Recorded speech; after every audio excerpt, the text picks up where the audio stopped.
This track was downloaded from FusionBD.com. Boot FM. The night comes alive with Graminphone.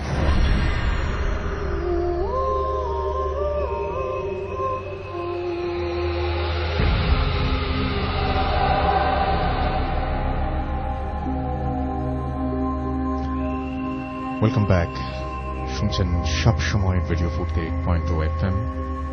আমি রাস্তাল Asir সাথে, আমার সাথে রয়েছেন মাসুম এবং আজকের অতিথিরা। এবং আপনারা জানেন অলরেডি যে যারা ফেসবুকে আছেন তারা দেখেছেন যে কারা কারা আমাদের এখানে পার্টিসিপেট করছেন। তো আমার কাছে মনে হয় যে নতুন একটা বছর সামনে আমরা শুরু করেছিলাম। যদি বলি যে ভূত এফএম-এর এই বছরটা একেবারে অন্যরকম হয়েছিল। আপনাদের কতটুকু মনে আছে জানি না, গত বছর সম্ভবত 1 তারিখ ছিল, অর্থাৎ 1 জানুয়ারি ছিল শুক্রবার, এবং আমরা ওই দিন রাজশাহী থেকে লাইভ করেছিলাম ভূত এফএম। দেখতে দেখতে বছরটা শেষ হয়ে আসছে এবং আমার কাছে মনে হচ্ছে এই সেদিন, এই যে আপনাদের সাথে মজা করে আসলাম, বিভিন্ন জায়গায় গেলাম, শো করলাম, এই সেদিনের কথা মনে হচ্ছে। কিন্তু আসলে মাঝখান দিয়ে অনেকগুলো সময় পার হয়ে গেছে এবং আমরা আরো একটা বছর শেষ করে ফেলছি আর কি। আর মাত্র কয়েকটা দিন আছে সেই বছরে। তো এই ডিসেম্বর শুরুর একদম যে সপ্তাহ, সেই শুরুর শুক্রবারে আপনাদের সবাইকে স্বাগত জানাচ্ছি ভূত এফএম-এ। এবং ঠান্ডা যদিও ঢাকায় পড়েনি, কিন্তু ঢাকার বাইরে অনেকেই আমাদের জানাচ্ছেন যে বেশ ঠান্ডা পড়েছে। তো আমার মনে হয় যে শীতের রাতে এরকম ঘটনা শুনতে বসার অভিজ্ঞতা একেবারেই আলাদা, অনুভূতি একেবারেই অন্যরকম। তো আশা করব যে আপনারা সবাই আমার সাথে অনেক অনেক অনেক বেশি এনজয় করবেন। আমি শুরুতে জানিয়ে দিই কিভাবে আমাদের SMS করতে হবে। আমাদের SMS করতে হলে ঠিক আছে, আমাদের আজকের প্রথম অতিথি হচ্ছেন আহমেদ বাবু। আমরা তার কাছে যাব। হ্যালো বাবু ভাই, কি অবস্থা, কেমন আছেন? হ্যালো রাসুল ভাই, হ্যালো অডিয়েন্স, ভালো আছি আলহামদুলিল্লাহ। আমরা তাহলে একটা ঘটনায় চলে যাই। আচ্ছা রাসুল ভাই, এই ঘটনাটা আমাকে শেয়ার করেছে আমাদের এক ছোট ভাই, ওর নাম শাহেদ। তো ওরা ঢাকার অদূরেই কোন একটা জায়গায় আপনার একটা ফ্ল্যাট কেনে আর কি, যে কোনো একটা বিল্ডিং এ, এবং সেই জায়গাটা আপনার যে বেশ বড় একটা কমিউনিটি আর কি, কমিউনিটি, সেখানে একটা বিল্ডিং এ আর কি ফ্ল্যাট কেনে। তো অ্যাকচুয়ালি ওই জায়গাটা ছিল আর কি আপনার খোলামেলা একটা জায়গা, জাস্ট লাইক জমি বা ফসলি জমি বা হোয়াটএভার ছিল, সেখানে বাড়িটা তৈরি হয়। তো ওরা যখন ওই বিল্ডিং এ ওঠে তখন খুব কম টেনেন্ট ওখানে উঠেছিল আর কি। তো অনেকেই ওখানে বলে যে এত খোলামেলা জায়গায় গেছো, জায়গাটা বেশ নির্জন, তোমাদের ভয় লাগে না? কারণ ওই বিল্ডিং এ ওরা ছাড়া মনে হয় আর 2 বা 3টা ফ্যামিলি থাকতো ওখানে, তখন পর্যন্ত সবাই ওঠেনি, বেশ খোলামেলা জায়গা।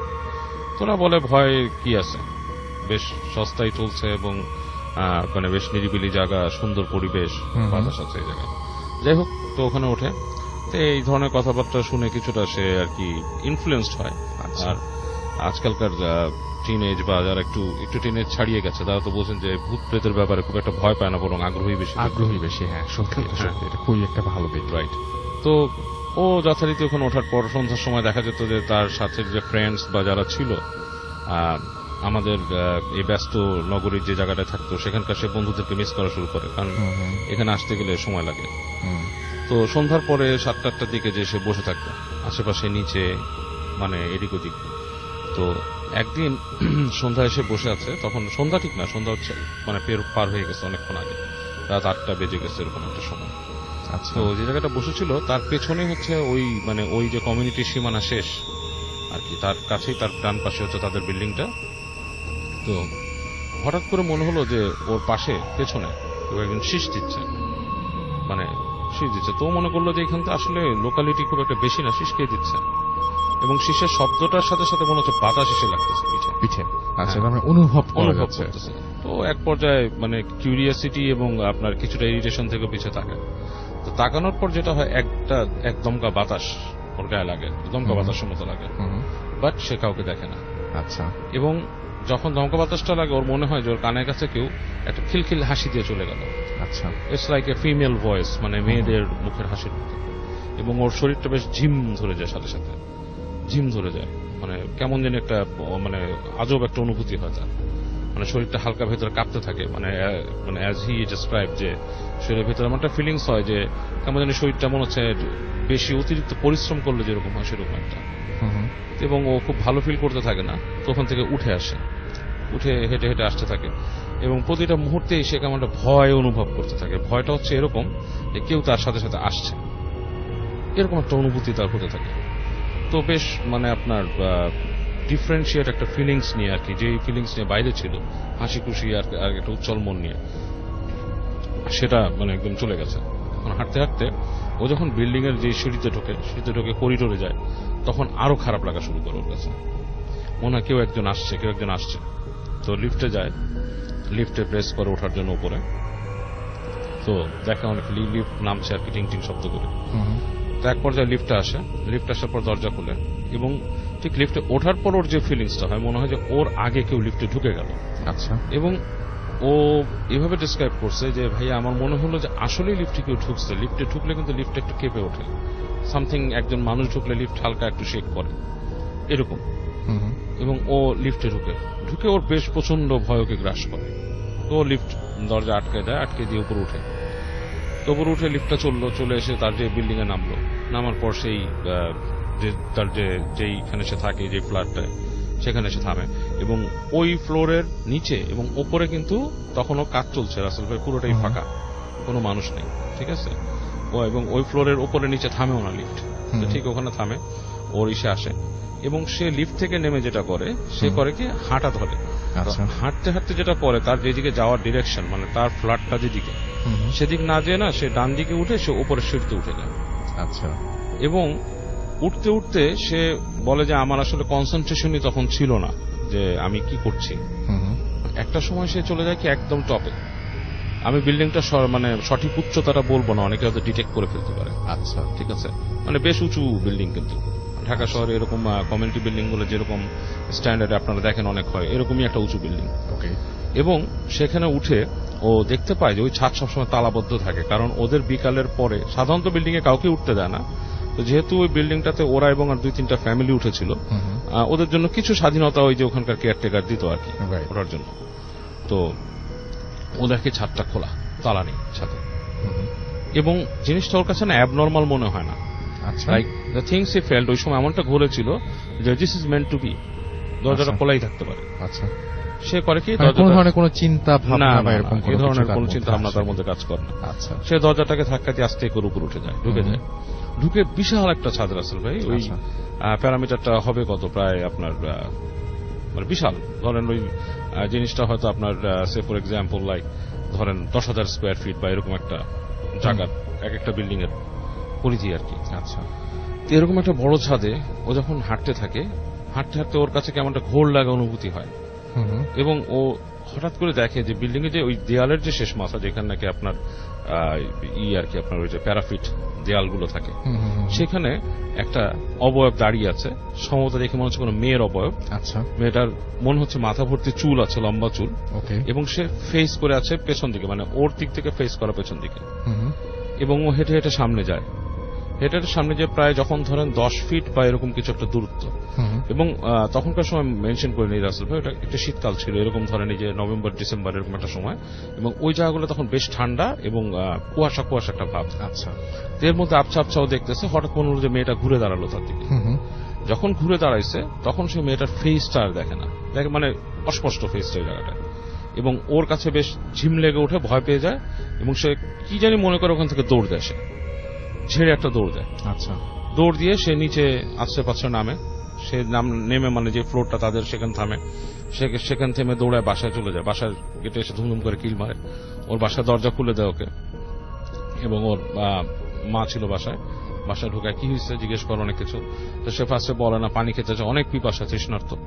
তো পানি খাওয়ার পর মাকে বলে এসব। তো তার মা বললে যে হয়তো তোমার কোনো ঝিম লাগছে বা তুমি সামহাউ কিছুটা এক্সস্টেড ছিলে বা সামথিং, এই কারণে এরকম কিছু তুমি দেখছো বা সামথিং লাইক দ্যাট, বা তোমার কেউ কোনো কাহিনী বলছে, মানে এইসব নিয়ে তুমি বদার্ড হও না, বাট তুমি যাও, গেট রিল্যাক্স, শাওয়ার নাও, তোমার দেখতেছি ঘামতেছে শীতের মধ্যে তুমি।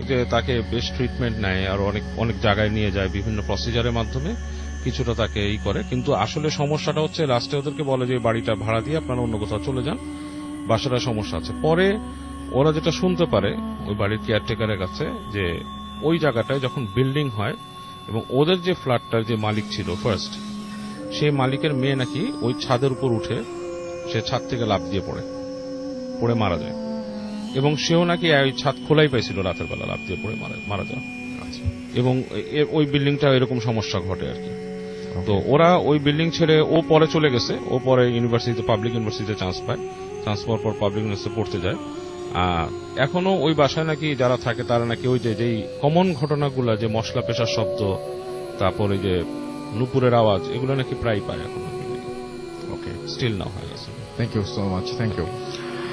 আমি চলে যাব আমাদের পরবর্তী একটা ঘটনায়, তবে হ্যাঁ, আমি আগে ঘটনায় যাই, তারপরে অন্য কথা।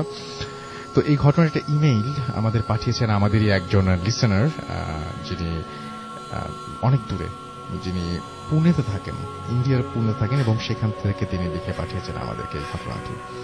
তো লিখছেন, প্রিয় রাসেল ভাই, আশা করি আপনি ভালোই আছেন, কারণ আপনি সবসময় ভালোর দলে। আমার নাম নীলাঞ্জন সিনহা, আমি ইন্ডিয়ার পুনে শহর থেকে লিখছি। দূরত্বের কারণে আপনাদের স্টুডিওতে আসা আমার পক্ষে সম্ভব হবে না। আমি ভূত এফএমের অনেক বড় ফ্যান এবং 2010 সালের প্রথম এপিসোড থেকে আপনাদের নিয়মিত শ্রোতা। আপনাদের উপস্থাপনা এবং পরিবেশনা সত্যিই প্রশংসনীয়। এবার সরাসরি ঘটনায় আসছি। ঘটনাটি ঘটে 2007 সালে। আমি তখন সদ্য MA পাশ করে একটি বেসরকারি চাকরি সূত্রে ভারতের বিভিন্ন শহরে ক্যাম্পাস রিক্রুটমেন্ট করি। সেরকম কোনো একটি কাজে আমাকে একবার যেতে হয়েছিল ঝাড়খণ্ডের ঝুমরি তালাইয়াতে। ঝুমরিতে কাজ শেষ করে যখন গিরিধি নামক জায়গায় এসে পৌঁছালাম, তখন রাত 10:30। ঝুমরি থেকে হঠাৎ করে আসতে হওয়ায় আগের থেকে হোটেল বুক করতে পারিনি। বাস স্ট্যান্ডে খোঁজ নিয়ে জানলাম যে এখানে কোনো হোটেল তো পাওয়া দূরের কথা, এত রাতে খাবারও পাওয়া যাবে না। নভেম্বরের শীত, হাড় কাঁপুনি, ঠান্ডায় গোটা কয়েক বিস্কিট এবং আমি একজন সহকর্মী হন্যে হয়ে এদিক ওদিক কোনো একটা গৃহস্থের বাড়িতে আশ্রয় খুঁজতে লাগলাম কোনো মতে রাতটুকু পার করার জন্য। ঘুরতে ঘুরতে 1:30 হঠাৎ চোখে পড়ল একটা ভগ্ন প্রায় দোতলা বাড়ি। লজ বলাই চলে। বাইরে কলাপসেবল গেট আটকে দারোয়ান ঘুমানোর প্রস্তুতি নিচ্ছে। তাকে দেখে তাকে গিয়ে অনেক করে বলায় সে আমাদের একটা কামরা দিতে রাজি হল 200 টাকায়। বাড়িটির করুণ অবস্থা দেখে মনে হল কম করে 100 বছরের পুরনত হবে, মেইনটেইন করা হয় না। আগেকার আমলের ঘোরালো সরু বাঁকানো সিঁড়ি দিয়ে দোতলায় ওঠার সময় দেখলাম একটা ভাঙা তুলসী মঞ্চের পাশ দিয়ে লম্বা একটা করিডোর এবং ঢোকার মুখেই একটা হালকা পাওয়ারের বাল্ব জ্বলছিল। সেই করিডোরের দুই পাশে কয়েকটি ঘর। আধো আঁধারিতে একটি ভৌতিক পরিবেশ ইতোমধ্যে সৃষ্টি হয়েছে। আমাদের ঘর দেখিয়ে যাওয়ার সময় বুড়ো দারোয়ান বলে গেল আমরা রাতে কোনোভাবেই যেন দরজা না খুলি, আর ঠিক 6:30 যা আসবে তার আগে নয়। নোংরা একখানা কামরা আর মলিন একখানি খাটে আমরা দুজন শুলাম বটে, কিন্তু আমাদের ঘুম কিছুতেই আসছিল না। একটা সিগারেট ধরিয়ে বাইরে বের হলাম। প্রথমেই চোখ পড়ল সেই ভুতুড়ে আধা অন্ধকার আধা আলো করা করিডোর। গা ছমছম করছিল, কারণ সেখানে সেদিন আমরা দুজন ছাড়া আর কেউ ছিল না। সব ঘরই তালাবন্ধ। মনের কৌতূহল দমন করতে না পেরে সামনের দিকে এগিয়ে গেলাম করিডোর বরাবর। করিডোরের শেষ প্রান্তে বেশ গাঢ় জমাট অন্ধকার। দারোয়ান বলেছিল যে এখানে কোনো করিডোর নেই, কিন্তু আমি স্পষ্ট দেখলাম পাশেই আরো একটা করিডোর দেখা যাচ্ছে। কৌতূহলের চরম সীমায় পৌঁছে গেছে ততক্ষণে। তাহলে কি পুরো আমাদের মিথ্যে বলল? দেখতেই হবে আজ কি আছে ওখানে। দ্বিতীয় করিডোরে কিছুটা এগিয়ে যেতে মনে হলো বাঁ দিকের একটা দরজা অল্প ভেজানো আছে, ভেতর থেকে হালকা আলো বাইরে আসছে পর্দার ফাঁক দিয়ে। ফিরে আসতে যাব এমন সময় মনে হলো কেউ যেন আমায় ডাকলো ঘরের ভেতর থেকে। মনের ভুল ভাবলাম প্রথমে, এত রাতে এই অচেনা জায়গায় কি ডাকবে। ঠিক তখনই আবার আমার নাম ধরে কেউ ডাকলো ভেতর থেকে। এক মুহূর্তের জন্য মনে হলো আমার বন্ধুদের ডাকছে, এটা যেন আমাদেরই ঘর। দরজা ঠেলে ঢুকতেই আটকে উঠলাম। একটা বিভৎস ভ্যাপসা গন্ধ নাকে এসে লাগলো। আমার মনে হলো যেন বহু বছর এই ঘরে কোনো মানুষের বসবাস নেই। সিগারেটটা তখনও হাতে জ্বলছিল। ওটার নিভন্ত আগুনে যা দেখলাম তাতে আমার গলা শুকিয়ে কাঠ হয়ে গেছে, পা চলছে না, যেন দৌড়ে পালাবো। আমি মরিয়া হয়ে লাইটার জ্বালাতে লাগলাম। দেখলাম আমার সামনে একটা ভাঙাচোরা চেয়ারের উপর একজন লোক পেছন ফিরে বসে আছে, আমার দিকে পিঠ করে। চেয়ারের ওপর দিক থেকে তার মাথার অংশটা দেখা যাচ্ছে, তার হাত দুটো দুপাশে এলিয়ে পড়েছে। দেখি সারা ঘর মাকড়সার জালে ভর্তি। আমার ডান পাশে কিছু দূরে একটা ভাঙা ট্যাপাই বিল্ডিং টেবিল, একটা গড়ানো কাচের গ্লাস পড়ে আছে মেঝেতে, আর একটা খাট মাঝখান থেকে ভেঙে পড়ে আছে।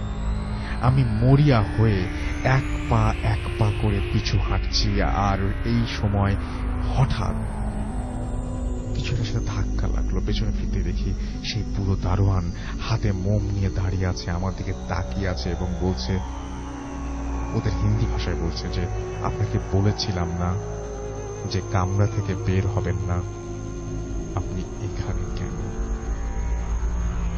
এক দৌড়ে কোনো মতে পালিয়ে বাঁচলাম। ঘরে ঢুকে দেখি আমার বন্ধুটি তখনও ঘুমাচ্ছে, তাই আমিও শুয়ে পড়লাম। ভোরে কার ডাকে ঘুম ভাঙলো দেখি 5টা বেজে গেছে। দরজায় টোকা দিয়ে দেখি কেউ চা আর হিন্দি খবরের কাগজ দিয়ে গেছে। চা খেয়ে শুয়ে পড়লাম আবার। বন্ধু আমার তখনও ঘুমিয়ে, সে চা খেতে ওঠেনি। আবার কিছুক্ষণ পরে দরজায় টোকা দিল কেউ, বাবুজি চা। ঘড়িতে দেখি 6:30। আমি বেশ বিরক্ত হয়ে দরজা খুলে দেখি একজন জোয়ান ছোকরা হাতে চায়ের গ্লাস আর কাগজ নিয়ে দাঁড়িয়ে আছে। তেড়ে খেঁচে গিয়ে গেলাম তার কাছে এবং জিজ্ঞেস করলাম যে একটু আগেই চা দিয়ে গেছে, কতবার দিতে হয়? ছোকরা অবাক হয়ে বলল, ভোর 5টায় চা দেওয়ার প্রশ্নই আসে না, কারণ এখানে 6টার আগে দুধই আসে না। আমার তখন মেজাজ সপ্তমে উঠে গেছে। ওকে ঘরে ঢুকিয়ে দেখালাম যে এই যে চা, তার পাশেই ভাঁজ করে রাখা কাগজ। ছোকরা কাগজটা তুলে পড়ে আমাকে দেখে বলল, এটা তো 1 বছর আগের, আর ক্লাসে তো চা নেই, অন্য কিছু একটা আছে।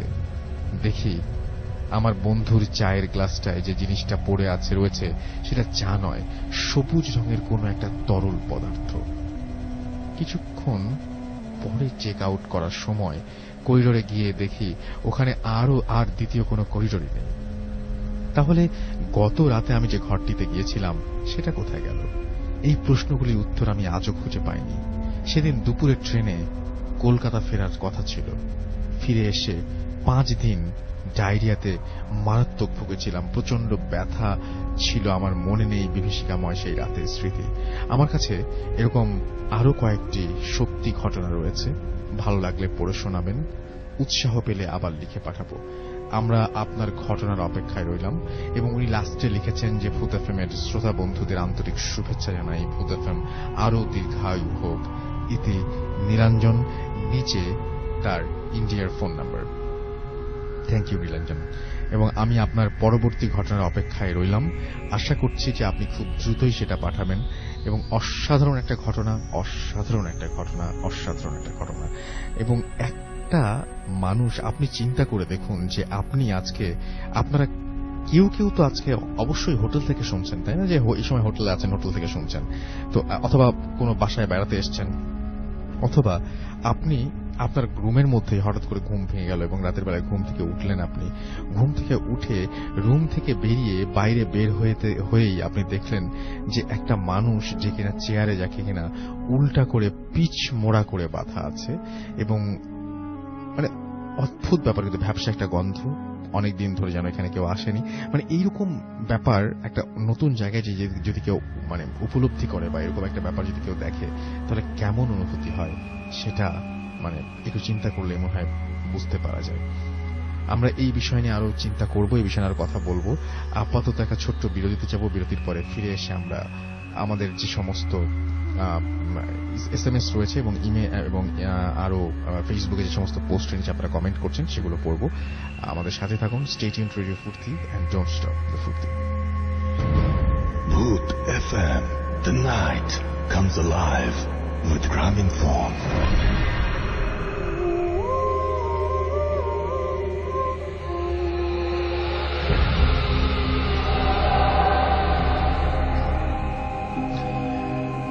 আরো একবার আপনাদের স্বাগত জানাচ্ছি ভূত এফএমে। আমি দেখতে পাচ্ছি আশা সাতক্ষীরা থেকে আমাদের SMS করেছেন, অনেক সুন্দর ছিল। জ্যাকুলিন আমাদের নাটক টিভি সেন্টার থেকে SMS করেছেন। এছাড়া আমাদের SMS করেছেন দেখতে পাচ্ছি যে সোহান এবং ময়মনসিংহ থেকে তিনি SMS করেছেন। খুলনা থেকে আনোয়ার এবং তার ওয়াইফ আফরিন SMS করেছেন এবং তিনি বলেছেন 2016 was the best year for us, এবং ভূত এফএমে তারা এসেছিলেন সেই জন্যই বলছেন সেটা। সাইফুল হলি ক্রিসেন্ট স্কুল থেকে লিখেছেন যে আছি তোমাদের সাথে। অনামিকা লিখেছেন ফরিদপুর থেকে, ভাইয়া স্টোরিটা ভালো ছিল। আল শাহরিয়ার গোপালগঞ্জ থেকে SMS করেছেন, সেকেন্ড স্টোরিটা শুনে খুব ভয় লেগেছে ভাইয়া। অনামিকা আমাদের SMS করেছেন ফরিদপুর থেকে, আমার SMSটা পড়েন। ফ্যান্সি আমাদের SMS করেছেন আমাদের দেখতে পাচ্ছি যে বাসুদেবপুর থেকে সৈয়দ টুটুল। ফারহাদ আমাদের SMS করেছেন, ফারহাদ নাদিম ফ্রম সিলেট। এছাড়াও SH আবরার SMS করেছেন আমাদেরকে। আপন গুলিস্তান থেকে SMS করেছেন আমাদের দেখতে পাচ্ছি রাহবার মিরপুর 12 থেকে, এবং তিনি তার আম্মুকে নিয়ে ভূত এফএম শুনছেন। অনেক আমাদের SMS করেছেন আমাদেরকে। অনামিকা ফরিদপুর থেকে। মুস্কান আমাদের SMS করেছেন আমাদেরকে দেখতে পাচ্ছি। শিলা সামির তেজগাঁও থেকে SMS করেছেন, লাস্ট স্টোরিটা ভালো ছিল। আমাদেরকে কাজী নিশাত তাসনিম মিম SMS করেছেন, ইমেলটা ভালো ছিল লিখেছেন। গোলাম রাব্বি আমাদের SMS করেছেন মিডফোর্ড থেকে, এবং তিনি অনেকদিন পর বাবু হয়ে আজকে শুনলাম। প্রণব কুমার আকাশ ময়মনসিংহ থেকে SMS করেছেন, প্লিজ রিড মাই SMS। শুভ গোপালগঞ্জ থেকে SMS করেছেন, তিনি এবং তার ওয়াইফ পিঙ্কি তারা শুনছেন। রোহান এনজয় করছেন। হাসান আমাদের SMS করেছেন বিশ্বনাথ সিলেট থেকে, ডোন্ট স্টপ দ্য ফুর্তি লিখেছেন। রাকিব আমাদের SMS করেছেন ফুলবাড়িয়া থেকে। জিলান হাসনাত আমাদের SMS করেছেন নাটোর থেকে।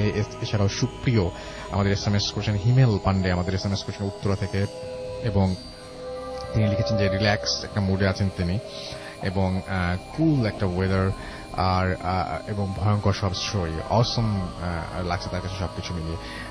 নাহিম আমাদের SMS করেছেন হলিক্রিস্টান থেকে যে আছি আপনাদের সাথে, এবং এছাড়াও আমাদের সাথে SMS করেছেন দেখতে পাচ্ছি I'm Taj from Mirpur, first story was scary আমাদেরকে। এছাড়াও দেখতে পাচ্ছি যে সুবর্ত ঈশ্বরগঞ্জ থেকে লিখেছেন যে তার ভয় লাগছে। শিলা খুলনা থেকে SMS করেছেন, অনেক ভয় করছে, এখন কি করব। এখন আপনি নেক্সট স্টোরিটা আরো একটু মনোযোগ দিয়ে শুনবেন। আমাদেরকে ডিজে কাজল SMS করেছেন। আনিকা SMS করেছেন আমাদেরকে হিমেল। এছাড়া SMS করেছেন আমাদেরকে দেখতে পাচ্ছি আসাদ সহ আরো অনেকে। আপনি যদি SMS করতে চান তাহলে মোবাইলের মেসেজ অপশনে গিয়ে টাইপ করুন ফুর্তি FOORT ফুর্তি স্পেস আপনার নাম স্পেস আপনার মেসেজ পাঠিয়ে দিন 9840 নাম্বারে। এই মুহূর্তে যারা শুনছেন আমি শিওর যে আপনাদের ফ্যামিলি মেম্বারদের অনেকের কাছে অনেক ঘটনা রয়েছে। আপনি শুনছেন কিন্তু হয়তো আপনার বাবা বা আপনার মা এখন ঘুমোচ্ছেন, আপনার দাদা দাদি হয়তো এখন ঘুমোচ্ছেন। আমার মনে হয় যে আপনি কালকে সকালে তাদেরকে বলতে পারেন এই ঘটনাগুলো, যে ঘটনাগুলো আমরা আপনাদের শোনাচ্ছি, এবং তাদেরকে উৎসাহিত করতে পারেন যাতে তারা ভূত এফএমে এসে ঘটনা শুনিয়ে যান সবাইকে। আমার মনে হয় যে আপনার ফ্যামিলি মেম্বারদের যদি আপনি উৎসাহিত করতে পারেন, আপনি যদি তাদেরকে নিয়ে ভূত এফএমে আসতে পারেন তাহলে কত মজা হবে। আমি শিওর যে প্রত্যেকের ফ্যামিলিতে এমন একজন মানুষ রয়েছেন যার কাছে অনেক ঘটনা রয়েছে, ডেফিনেটলি রয়েছে। আর আরো বেশি বেশি ঘটনা পাঠান আমাদেরকে, এবং স্টুডিওতে আসলে আমরা সবচেয়ে বেশি খুশি হই।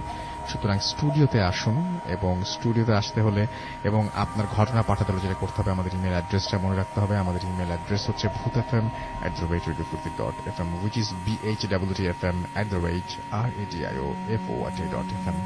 নাম, ঠিকানা এবং ফোন নাম্বার সহ, নাম, ঠিকানা এবং ফোন নাম্বার সহ, নাম, ঠিকানা এবং ফোন নাম্বার সহ। বারবার বলছি, অনেকে এটা মিস করেন, এই জন্য আপনি পাঠান আপনার ঘটনা আমাদের কাছে। আপনি দেখতে পাবেন যে আমাদের ফেসবুক পেজ www.facebook.com/radio.ফুর্তি and www.facebook.com/bhutfm.russell লাস্টে যে অ্যাড্রেসটা বললাম ফেসবুকের, সেইখানে গিয়ে আপনি দেখতে পাবেন সেন্ড ইমেল একটা অপশন রয়েছে, সেখান থেকে আপনি চাইলে ইমেল সেন্ড করতে পারেন। অলরাইট, আমরা চলে যাব আবারও বাবু ভাইয়ের কাছে তার সেকেন্ড স্টোরির জন্য, তারপরে আবারও ফিরে আসবো আপনাদের কাছে। সেই পর্যন্ত আমাদের সঙ্গে থাকুন, আশা করছি ভালো লাগবে আপনাদের প্রতিটা মুহূর্ত। আচ্ছা রাসেল ভাই, এই ঘটনাটা হচ্ছে গিয়ে আমার এক মামা হয় আর কি, ওনার পজেশনের কাহিনী আর কি। উনি হি গট পজেসড অনস আপন এ টাইম। তো ওনার কিছু ব্যাপার ছিল যে জিনিসগুলো আর কি খুব খারাপভাবে আর কি ওনার লাইফে এফেক্ট করেছিল আর কি। তো ওইটার একটা পার্ট, ওটা যদি পুরো স্টোরিটা বলতে যাই, ইট টেকস এ লং টাইম। ওটার একটা পার্ট বলি আর কি। তো উনি তখন আপনার টিনেজ, একদিন সন্ধ্যার সময় উনি যাচ্ছিলেন গ্রামের একটা রাস্তা দিয়ে আর কি, খেলাধুলা শেষ করে আর কি। এবং ওই জায়গাটা আপনার এক পাশে শ্মশান ছিল, তো ওখান থেকে আসতে হয় আর কি। তো শ্মশানের পাশ দিয়ে উনি যখন হেঁটে আসছেন সন্ধ্যার সময়, তো অন্ধকার হয়ে গেছে, প্রায় এরকম একটা সময় দেরি হয়ে গেছে বাসা আসতে আসতে। তো উনি হঠাৎ করে তাকিয়ে দেখে যে শ্মশানের উপরে ঠিক ওই যেখানে নাকি আপনার কিছু জিনিসপত্র রাখা থাকে আর কি, ওখানে একটা মহিলা বসা, কালো রঙের একটা মহিলা বসা, এবং তার সাদা একটা শাড়ি পরা, সে সারা শরীরে, এবং তার মানে আর কি অনেকে যোগিনী টাইপের বলে আর কি, সেরকম। তো যখন উনি তাকায় দেখেন যে মহিলাটার চোখটা বেশ হলুদ টাইপের, এবং মানে হলদেটে টাইপের আর কি, বেশ বড় বড় হলদেটে টাইপের, এবং ওনার দিকে তাকিয়ে একটা হাসি দেন আর কি। এবং উনি যখন নাকি দ্বিতীয়বার তাকান, মহিলাকে দেখতে পান না, এবং তারপর থেকে ওনার ভেতর অনেক অ্যাবনর্মাল কিছু আচরণগুলো চলে আসে আর কি। এবং এই অ্যাবনর্মালিটি গুলা খুব খারাপ পর্যায়ে আর কি। যেমন উনি ঘুমের মধ্যে কথা বলতো, তখন মানে উনি যখন রাতে ঘুমায় থাকতেন, হঠাৎ করে দেখা যেত যে রুমের মধ্যে শব্দ হচ্ছে কিছু, টুকটাক, এবং লাইক ফিস করে কথা বলতো কারোর সাথে। এবং এই জিনিসগুলো এমন ব্যাপকভাবে হয়েছিল যে আসলে ওনার আশেপাশে যারা থাকতো তারা বেশ মানে ভয় পেয়ে যেত ব্যাপারটাতে, বেশ বদার্ড ফিল করতো। মানে লাইক আপনার একটা রুমের মধ্যে যদি কেউ শুয়ে থাকে এবং আপনি ফিল করতেছেন হঠাৎ করে যে রুমের দরজার মধ্যে ফুটফুট করে শব্দ হচ্ছে, এবং যে শুয়ে আছে সে ফিস করে কথা বলছে, এরকম মানে ব্যাপারগুলো যখন ঘটে তখন বেশ মানে দৃশ্য ভয়ঙ্কর মনে হয়। যাই হোক, এরকম করে তার অনেক সময় হয়ে যায় আর কি, বেশ সময় চলে যায়। এবং একটা পর্যায়ে এসে ওনার এক্সরসিজমের কিছু ব্যাপার চলে আসে। তো ওনাকে একজন পীর সাহেবের কাছে নেওয়া হয়। তিনি তাকে একটা আপনার তাবিজ দেন, তাবিজটা গলায় রাখতে বলে যে এই তাবিজটা গলায় রাখতে। তো উনি তখন বলতো আর কি ওই সময়টাতে যে এই তাবিজটা যখন গলায় রাখি, ওই যে জিনিসটা মানে কেউ একজন তার কাছে আসে এবং রাতের বেলা তাকে ফিস করে বলে জানলার কাছ দিয়ে যে তুমি ওই তাবিজটা খুলে রাখো, নাহলে আমি ঢুকতে পারছি না। তো উনি ওই তাবিজ গলায় থাকা অবস্থায় তার মাথার ভেতরে ইগুলা ঠিক থাকতো আর কি, মানে কনসিয়াসনেসটা ঠিক থাকতো, উনি খুলে রাখতেন না। হ্যাঁ, আচ্ছা। বাট উনি মানে ভেতরে এক ধরনের আকর্ষণ অনুভব করতেন কথা বলার আর কি, সামথিং লাইক দ্যাট। তো এরকম একটা সময় একদিন ঝড় বৃষ্টির রাতে, বেশ ঝড় হচ্ছে, তখন আপনার রাত্রে দেখা যেত আর কি যে ঝড় আসলে গাছপালা ছিল অনেক, এরকম হয়। এবং তখন বিটিভি দেখার সময় আর কি, তো অ্যান্টেনা লাগানো থাকতো গাছে, দেখা যাচ্ছে রিসিপশন ভালো আসছে না। তো উনি এরকম একটা সময় হেঁটে চলে যান ওখানে আপনার সেই অ্যান্টেনাটা নামানোর জন্য। আচ্ছা, তো যখন উনি গাছে উঠছেন অ্যান্টেনা নামানোর জন্য, তখন ওনার গলায় তাবিজ ছিল না। এবং এক পর্যায়ে ধরেন লাইক 10 মিনিট পরে সে ফিরে আসে। যখন ফিরে আসে তার সারা শরীরে কাদা টাদা লাগানো। কি হয়েছে? তো ওনাকে জিজ্ঞেস করা হয় যে কি ব্যাপার, যে এই অবস্থা কেন? তো তখন সে বলে যে আমার গলায় যখন তাবিজটা ছিল, আমি যখন গাছে উঠতে যাই তখন আমার তাবিজটা একটা গাছের ডালের সাথে লেগে খুলে যায়, এবং আমি ফিল করি আমাকে কেউ ধরে তুলে নিয়ে যাচ্ছে উপরের দিকে। এবং এক পর্যায়ে আমি যখন দোয়া পড়া শুরু করি আমাকে ফেলে দেয় ওখান থেকে। ঠিক আছে, তো এই অবস্থায় সে চলে আসে। তো এই ঘটনাতে সেই পীর সাহেবের কাছে আবার যাওয়া হয়। পীর সাহেব তাকে বলে যে তোমাকে একটা প্রসিজার করতে হবে, গায়ের মধ্যে স্পেশাল কিছু মানে উনি পড়ে দেয় আর কি, হলুদ, কাঁচা হলুদ পড়ে দেয়, বলে এটা গায়ে মেখে এবং 3টা জলাধারের পানি গায়ে দিয়ে তাকে 3 রাস্তার মোড়ে যে গোসল করতে হবে। আচ্ছা।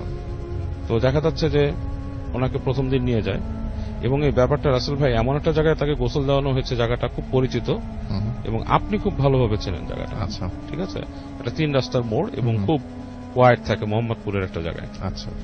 তো সেই জায়গায় তাকে গোসল করতে নেওয়া হয় এবং বেশ নিশুতি থাকতো, গভীর রাতে নিয়ে যাওয়া হতো তাকে গোসল করাতে এবং একদিন গোসল করানো হলো। দ্বিতীয় দিন যখন তাকে গোসল করতে নিয়ে যাওয়া হচ্ছে, ওখানে অনেক কুকুর কোন জায়গা থেকে জমা হয়েছে এবং ঘেউ ঘেউ ঘেউ ঘেউ করতেছে, মানে ভয়ঙ্কর রকম। মানে তার সাথে গিয়েছিল হচ্ছে 2 জন মানুষ গোসল করার, তাকে নিয়ে গেছিল ওখানে। প্রচন্ড কুকুরের ঘেউ ঘেউতে মানে ভয় ধরে যাওয়ার মতো অবস্থা। এবং তারপরে কিন্তু দ্বিতীয় দিন তাকে গোসল করিয়ে নিয়ে আসা হয় ওখান থেকে এবং তৃতীয় দিন যখন যাবে তখন সে আর যায় না ওখানে। আচ্ছা। সে গোসল করতেই যাবে না এবং মানে যাওয়াই হলো না তার, মানে সে যাবেই না, তৃতীয় দিনে গোসলটা তার হলোই না ওখানে। তো এরপরে অংশটার মধ্যে কিছুটা আমাদের বাসায় ইনভলভ আছে। আচ্ছা। তো ওনাকে নিয়ে আসা হয় আমাদের বাসায়, আসার পরে রাখা হয়। তো তখন ওই অঞ্চলটা বেশ নীরব থাকতো আর কি। এখন যেমন অনেক বিল্ডিং হয়ে গেছে, উঁচু উঁচু বিল্ডিং, তখন সব একতলা বাড়ি, খুব দুই একটা আছে, 1তলা 2তলা বাড়ি আছে, আর সব একতলা বাড়ি। এরকম সময় একটা ঘরে আমাদের বাসায় একটা মিলাদের ঘর ছিল আর কি। তো ওখানে রাতে থাকতে দেওয়া হলো। তো যখন থাকতে দেওয়া হয়েছে, উনি ফিসফিস করে বলতেছেন আমাকে যে এই রুমে আমাকে থাকতে নিষেধ করা হয়েছে, এই রুমে আমি থাকতে চাই না। তখন কিন্তু তাবিজটা নাই ওনার সাথে, সামহাউ হি লস্ট তাবিজ, ওই যে গাছের সাথে লেগে। তো বলতেছে এই রুমে আমাকে থাকতে নিষেধ করা হয়েছে, আমাকে বলা হয়েছে ওই যে ডাইনিং রুমটা কর্নারে ওখানে থাকতে। তো জিনিসটা আমি ছোট, আমি নিজে শুনতেছি, আমার কাছে বেশ সিলি লাগতেছে তখন যে এই ঘটনাটা উনি বলতেছে যে তাবিজ নাই বা ওনাকে রাখতে হচ্ছে, এটা কেমন একটা হাস্যকর ব্যাপার মনে হচ্ছে আমার কাছে, যে এই রুমে থাকতে নিষেধ। মানে ব্যাপারটা আমার কাছে কোয়াইট বিলিভেবল মনে হচ্ছে না। যাই হোক, তো তারপরও আমি এটা মেনে নিলাম। মেনে না বলে আমি আমার আম্মুকে বললাম যে উনি এরকম বলতেছে, ওনার সাথে নাকি কি আছে, এরকম রাতে ওনাকে থাকতে নিষেধ করে। তো বললো যে না, তাকে ওই রুমেই রাখতে হবে। তো ওই রুমেই আমরা তাকে রাখছি। তো কি হলো রাসেল ভাই, রাতের বেলা, দ্যাট ওয়াজ ওখানে শোয়ার পর গভীর রাত বাজে 12টা 1টা এরকম সময়, জাস্ট উঠানের মধ্যে একটা লাইট জ্বলতেছে। তখনকার সময় আপনার ওই যে নর্মাল বাল্ব ইউজ করতাম আমরা সবাই, হ্যাঁ, ফিলামেন্ট দেওয়া যে বাল্ব। এর মধ্যে উনি হঠাৎ করে বলতেছে যে ও আসছে, আশপাশ থেকে ঘুরতেছে। আচ্ছা। রুমে ঢুকতে পারছে না। তো শুনতেছি ওনার কথা, এবং ওনার কথা শুনে আমার কাছে গা শিরশিরানি লাগতেছে, মনে হচ্ছে যে আসলে কি কিছু আসছে এরকম। বাট এরকম সময় রাসেল ভাই, মানে এটা মাই ওন এক্সপিরিয়েন্স, যে দরজার মধ্যে ধুম করে কেউ কিল মারলো, এবং মানে কিলটা হচ্ছে একটু জোরে কিল মারার মতো একটা জিনিস। এবং এই কিলের শব্দ শুনে ওই রুম থেকে আমার আম্মা উঠে গেল, যে কি ব্যাপার, কে কিল মারছে, দরজার মধ্যে এরকম সাউন্ড করলো কে। দরজা খোলা হলো, পুরো উঠানটা নিশ্চুপ, কেউ নাই, শুনশান। এবং আমাদের বাসার চারপাশে প্যারাফিট ওয়ালটা ছিল প্রায় 12 ফিট উঁচু। এরকম সময় কারো বাসার ভেতরে ঢুকে যে ওই দরজায় কিল মেরে বেরিয়ে যাওয়া সম্ভব না, দ্যাটস নট পসিবল।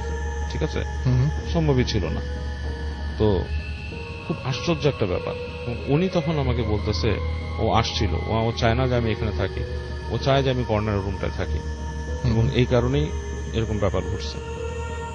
এবং পরবর্তীতে উনি আবার চলে যায়। তখন ওনার এই জিনিসটা মানে ছেড়ে যায়নি। ওনার বাসায়, ওনাদের যে বাসা ছিল সেটা হচ্ছে ঢাকারই মিরপুরের যে কোনো একটা জায়গায়, ওখানে আমি বেড়াতে যাই। আচ্ছা। আমি নিজে উনি যেখানে থাকতো সেখানে দেখছি যে ঠিক পায়ের কাছ থেকে একটা মানুষের মতো অবয়ব রাসেল ভাই, ইটস লাইক 8 to 10 ফিট টল, হেঁটে হেঁটে 8 ফিটের মতো লম্বা হবে প্রায়, হেঁটে হেঁটে ঠিক পায়ের কাছ থেকে আসতেছে। এবং আমি বুঝতেছি যে একটা রুমের ভেতরে একটা আলো থাকে, সেখানে পুরো একটা জমাট বাঁধা মানুষের সমান, মানুষের মতো একটা আকৃতি হেঁটে হেঁটে আসতেছে, এসে পায়ের কাছ থেকে আসতেছে এবং পাশে আসতেছে, এবং জাস্ট বিছানার কাছে যখন আসে আমি নিজে ভয় পাই, আমি ডাক দিই, ডাক দিলে ওনাকে উঠিয়ে দেয়। হ্যাঁ, উনি উঠে যায়, উনি উঠে গেলে ওনাকে মানে তখন নাই কিছু। এরকম 2-3 বার যখন হয়, তৃতীয়বার আবার আমি দেয়ালের পাশে যে শুই। এবং তৃতীয়বার কিন্তু আমি যখন দেখি ঠিক অনেকক্ষণ পর আবার সেই আকৃতিটা আসে, এসে ওনার উপরে ঝুঁকে যায় এবং তারপর নাই। এবং এই মানে পজিশনের শেষ যেটা হয় সেটা হচ্ছে পরবর্তীতে একজন ভদ্রমহিলা, সে একটা মিডিয়া আর কি, শি ইজ লাইক মানে মিডিয়া বলে যেটাকে, যে তার কাছে নিয়ে আসে, সে কিছু জিন এসে ছাড়ায়, তার কাছে জিন আসে ছাড়ায়। এবং এই ছাড়ানোর সময়টার মধ্যেও কিছু মানে ব্যাপার স্যাপার ঘটে যেটা নাকি খুবই এক্সট্রাঅর্ডিনারি ব্যাপার, যেটা আমার চোখে আসলে আমি এর আগে মানে এক্সপিরিয়েন্স করি নাই, বা আমি এখন পর্যন্ত এটা কোনো লজিক্যাল এক্সপ্লেনেশন পাই নাই রাসেল ভাই। কারণ তার যে জিনটাকে যখন বোতলে ভরা হয়, সে বোতলটা মাটি থেকে 3-4 ফিট উপরে শূন্যে লাফাচ্ছিল, এবং আমার উইথ মাই বেয়ার আইজ আমি সেটা দেখছি, আমার নিজের চোখে দেখা সেটা জিনিসটা। এবং খুবই মানে স্ট্রেঞ্জ এবং উইয়ার্ড একটা জিনিস। এবং সে বোতলটাকে যখন তাকে জিন ঢুকানোর চেষ্টা করা হয়, বোতলটা প্রথমবার ছিটকে যায়, প্রায় 4-5টা রুম পার হয়ে ঠিক বাথরুমের সামনে, যে বাথরুমের যে লো কমোড, সেটা পাশে ভেঙে চুরমার হয়ে যায়। হাউ ইজ ইট পসিবল আমি জানি না। এবং পরবর্তী ঘটনা যেটা, যে ওনাকে ওই সময় ছাড়ানো হয়, ছাড়ায় ওনাকে অনেকটা করে দেওয়া হয়। রিসেন্ট ধরেন বছর 2 আগে ওনার সাথে আমার দেখা হয়েছিল আবার। আচ্ছা, তো ওনাদের বাসায় আমি গেছিলাম, ওনাকে আমি বলতেছিলাম যে আপনার মনে আছে আপনার যে এরকম পজিশন ছিল তখন? উনি বলতেছে যে কোথায়, আমার তো কোনো পজিশন ছিল না, সম্পূর্ণ জিনিসগুলো ওনার কাছে লাইক মেমোরি থেকে চলে গেছে। তো ওনাকে বলতাম যে এরকম এরকম জিনিস তো নাই। তো ওনাকে আমি তারপরে বললাম, তো উনি হাসছে, উনি আবার মিটিমিটি হাসছে। আমি বললাম মিটিমিটি হাসার কি আছে, নিশ্চয়ই কিছু আপনারা এখনো ফিল করেন। বলে আচ্ছা তাহলে তোকে আমি একটা রিসেন্ট ঘটনা বলি। কি হয়েছে? বলে যে আমার সাথে এখনো আজব আজব কিছু কিছু জিনিস ঘটে যায়। যেমন ওনার কিন্তু মনে আছে, কিন্তু উনি সব স্বীকার করছে না, it's like a mysterious thing. উনি বলতেছে যে রাতের বেলা আমি ময়লার যে ব্যাগটা নিয়ে নিচে নামি, এবং 4তলার থেকে নিচতলায় যে আমি ব্যাগটা রেখে আসি নিচতলায়। তো আমি যখন 3তলার কাছে যাচ্ছি, 3তলার কাছে একটা ময়লার ঝুড়ি রাখা, সেখানে আমি দেখি এই বাল্বের আলো, লাইটের আলোয় একটা লাইক মেরাজ, মানে ইটস লাইক মরুভূমিতে বা মরিচিকা দেখি না আমরা, মরিচিকাটা আলোর মধ্যে সামথিং ইটস লাইক মিরাজ টাইপের কিছু একটা ওই জায়গায় আপনার জল করছে, এবং ময়লাটার পাশে মনে হচ্ছে উবু হয়ে কিছু একটা বসে আছে। এবং উনি যখন ভালো মতো দেখলো গ্লেন্স, দেখলো একটা বিড়াল ওনার দিকে তাকালো, বিড়ালটার মুখটা একটু ডিফারেন্ট, মানে একটু ভয়ঙ্কর টাইপের একটা শেপ। তো উনি যখন হাত দিয়ে সরাতে বললো, মানে একটু করলো, বিড়ালটা সরছে না। এবং সামনে যে আবার যখন বিড়ালটাকে ভয় দেখানো শুরু করলো, বিড়ালটা সরে গেল, একটু সামনে গেল, সরে গেল। এবং আশ্চর্য ব্যাপার, বিড়ালটার শরীরটাই ওরকম মেরাজের মতো, ইটস নট লাইক সলিড একটা বিড়ালের যে একটা অবয়ব বা কিছু, তা না। এবং এক পর্যায়ে উনি যখন চলে আসলো, ফিরে আসলো, তখন দেখলো যে আবার উনি যখন সিঁড়িতে উঠে যাচ্ছে, আবার ওই বিড়ালটা ওখানে বসে আছে চুপচাপ, এবং সেটার আপনার বডি শেপ এরকম। এবং এখনো নাকি অন্ধকারে ওনার বিছানা আশেপাশে কিছু ছায়া ঘোরাফেরা করে উনি যখন থাকেন। বাট এটার পরবর্তী যে উনি লজিক এক্সপ্লেনেশন গুলা, সেটা কিছু উনি কিন্তু বলে না। দ্যাটস মিন মানে ডিসক্লোজ করে না ব্যাপারটা নিয়ে, ঠিক আছে? তো আমি মনে করি যে হয়তো ওই জিনিসটা ওনাকে ছেড়ে যায়নি পুরোপুরি। ওকে, থ্যাংক ইউ আপনার ঘটনার জন্য। আমরা পরবর্তী ঘটনায় যাব, এবং আমাদের এখানে লিখেছেন সারা, এবং তিনি যেভাবে লিখেছেন আমি সেভাবে পড়ছি। সারার মেল পড়বো আমরা একটা। এবং সারা লিখেছিলেন একটু আগে যে তিনি নেক্সট উইকে আসবেন, এই উইকে কোনো একটা কারণে তিনি আসেননি, এবং আজকে তার বার্থডে। জন্মদিনের অনেক অনেক শুভেচ্ছা আপনাকে, এবং আশা করছি যে আপনি সবসময় ভালো আছেন, ভালোর দলেই আছেন, এবং সবসময় ভালো থাকবেন। লিখেছেন যে আমি মেডিকেলের ঘটনা পরে শেয়ার করব। আমি আমার আম্মুর নানার সাথে ঘটে যাওয়া একটা ঘটনা দিয়ে শুরু করি। তিনি একটা মেডিকেল কলেজে আছেন, এবং একজন সেখান থেকে তিনি লিখেছেন। তিনি লিখছেন যে আমার আম্মুর নানা একজন ওলি ছিলেন, অন্তত নামাজি ও ধার্মিক, অত্যন্ত নামাজি এবং ধার্মিক। গ্রামের লোকজন ওনার কাছে বিভিন্ন রোগের চিকিৎসার জন্য আসতেন। ওনার বিভিন্ন ক্ষমতা ছিল, উনি মানুষের হায়াত দেখতে পারতেন। তিনি এমন একটি দোয়া জানতেন যা পড়ে তার বাম পাশে ফু দিলে মানুষের ছায়া আসত। ওই ছায়ার মেজারমেন্ট দেখে উনি মানুষের হায়াত বলে দিতেন। উনি যেটা করতেন সেটা হচ্ছে মানুষের এবং রোগীর জন্য শুধু এই একই কাজ করতেন। আমার আম্মুর নানা একদিন তার এক ভক্ত খুব রিকোয়েস্ট করলো যে হায়াত কিভাবে দেখতে হয় তা বলার জন্য। আম্মুর নানা কিছুতেই রাজি হচ্ছিলেন না। তিনি বললেন, তোমার মনে যদি কোনো অসৎ উদ্দেশ্য থাকে তাহলে তোমার ক্ষতি হবে। অনেক রিকোয়েস্ট করার পর আম্মুর নানা রাজি হলেন। উনি দোয়াটি শিখিয়ে দিলেন এবং বললেন যে ওই দিন মাগরিবের আজানের পর অজু করে পাক পবিত্র হয়ে তারপরে সেটা মুখস্থ করে আসতে। কথা মতো ওই লোক সেটা করলো এবং হাজির হলো।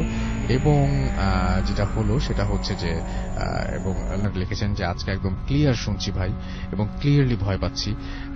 সিঙ্গার জয় লিখেছেন রাজশাহী থেকে শুনছি, প্রায় 6 ঘন্টা যাবৎ অপেক্ষা করেছিলাম। আশা করছি যে আজকে ভালো হবে এপিসোডটি। আমাদেরকে এছাড়া দেখতে পাচ্ছি যে শ্রীমন্ত প্রধান আমাদের লিখেছেন, আমি ইন্ডিয়ার পশ্চিমবঙ্গ থেকে অ্যাপ ডাউনলোড করে ভূত এফএম শুনছি, খুব ভালো লাগছে। আমাদেরকে মুকুল মিনার লিখেছেন। আমাদেরকে এছাড়াও দেখতে পাচ্ছি যে লিখেছেন এবিএম মেজবাউল মারাজ আমাদের লিখেছেন।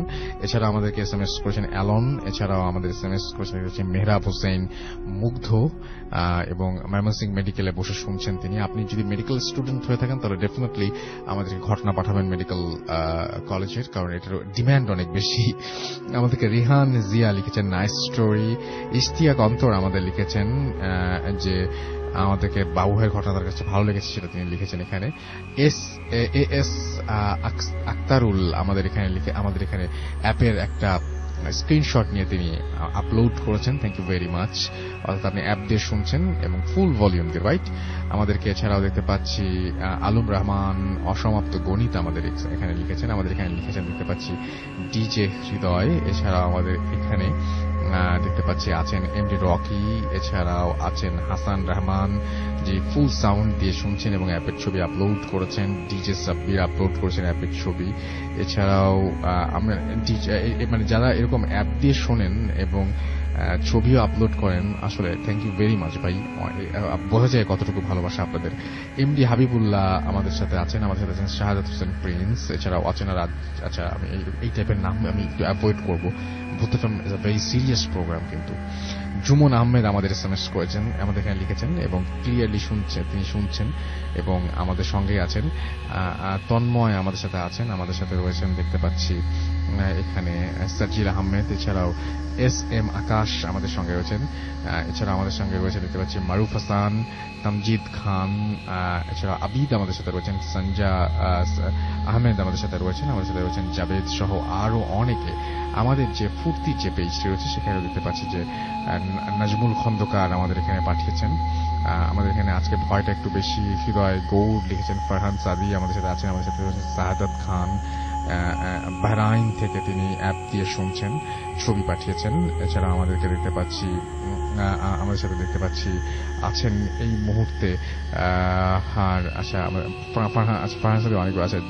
আমাদের সাথে জসিম সিকদার আমাদের সাথে রয়েছেন, আনিশা জাহান আমাদের সাথে রয়েছেন এবং তিনি ভূত এফএম শুনছেন এবং তার কাজিনদের সাথে নিয়ে তিনি শুনছেন। এমডি সাদি আমাদের সাথে রয়েছেন, আমাদের সাথে রয়েছেন দেখতে পাচ্ছি হাসান মাহমুদ। এছাড়াও রাফিউল রাফি আমাদের সাথে রয়েছেন, আমাদের সাথে জয় অ্যাপ দিয়ে শুনছেন এবং ছবি আপলোড করেছেন।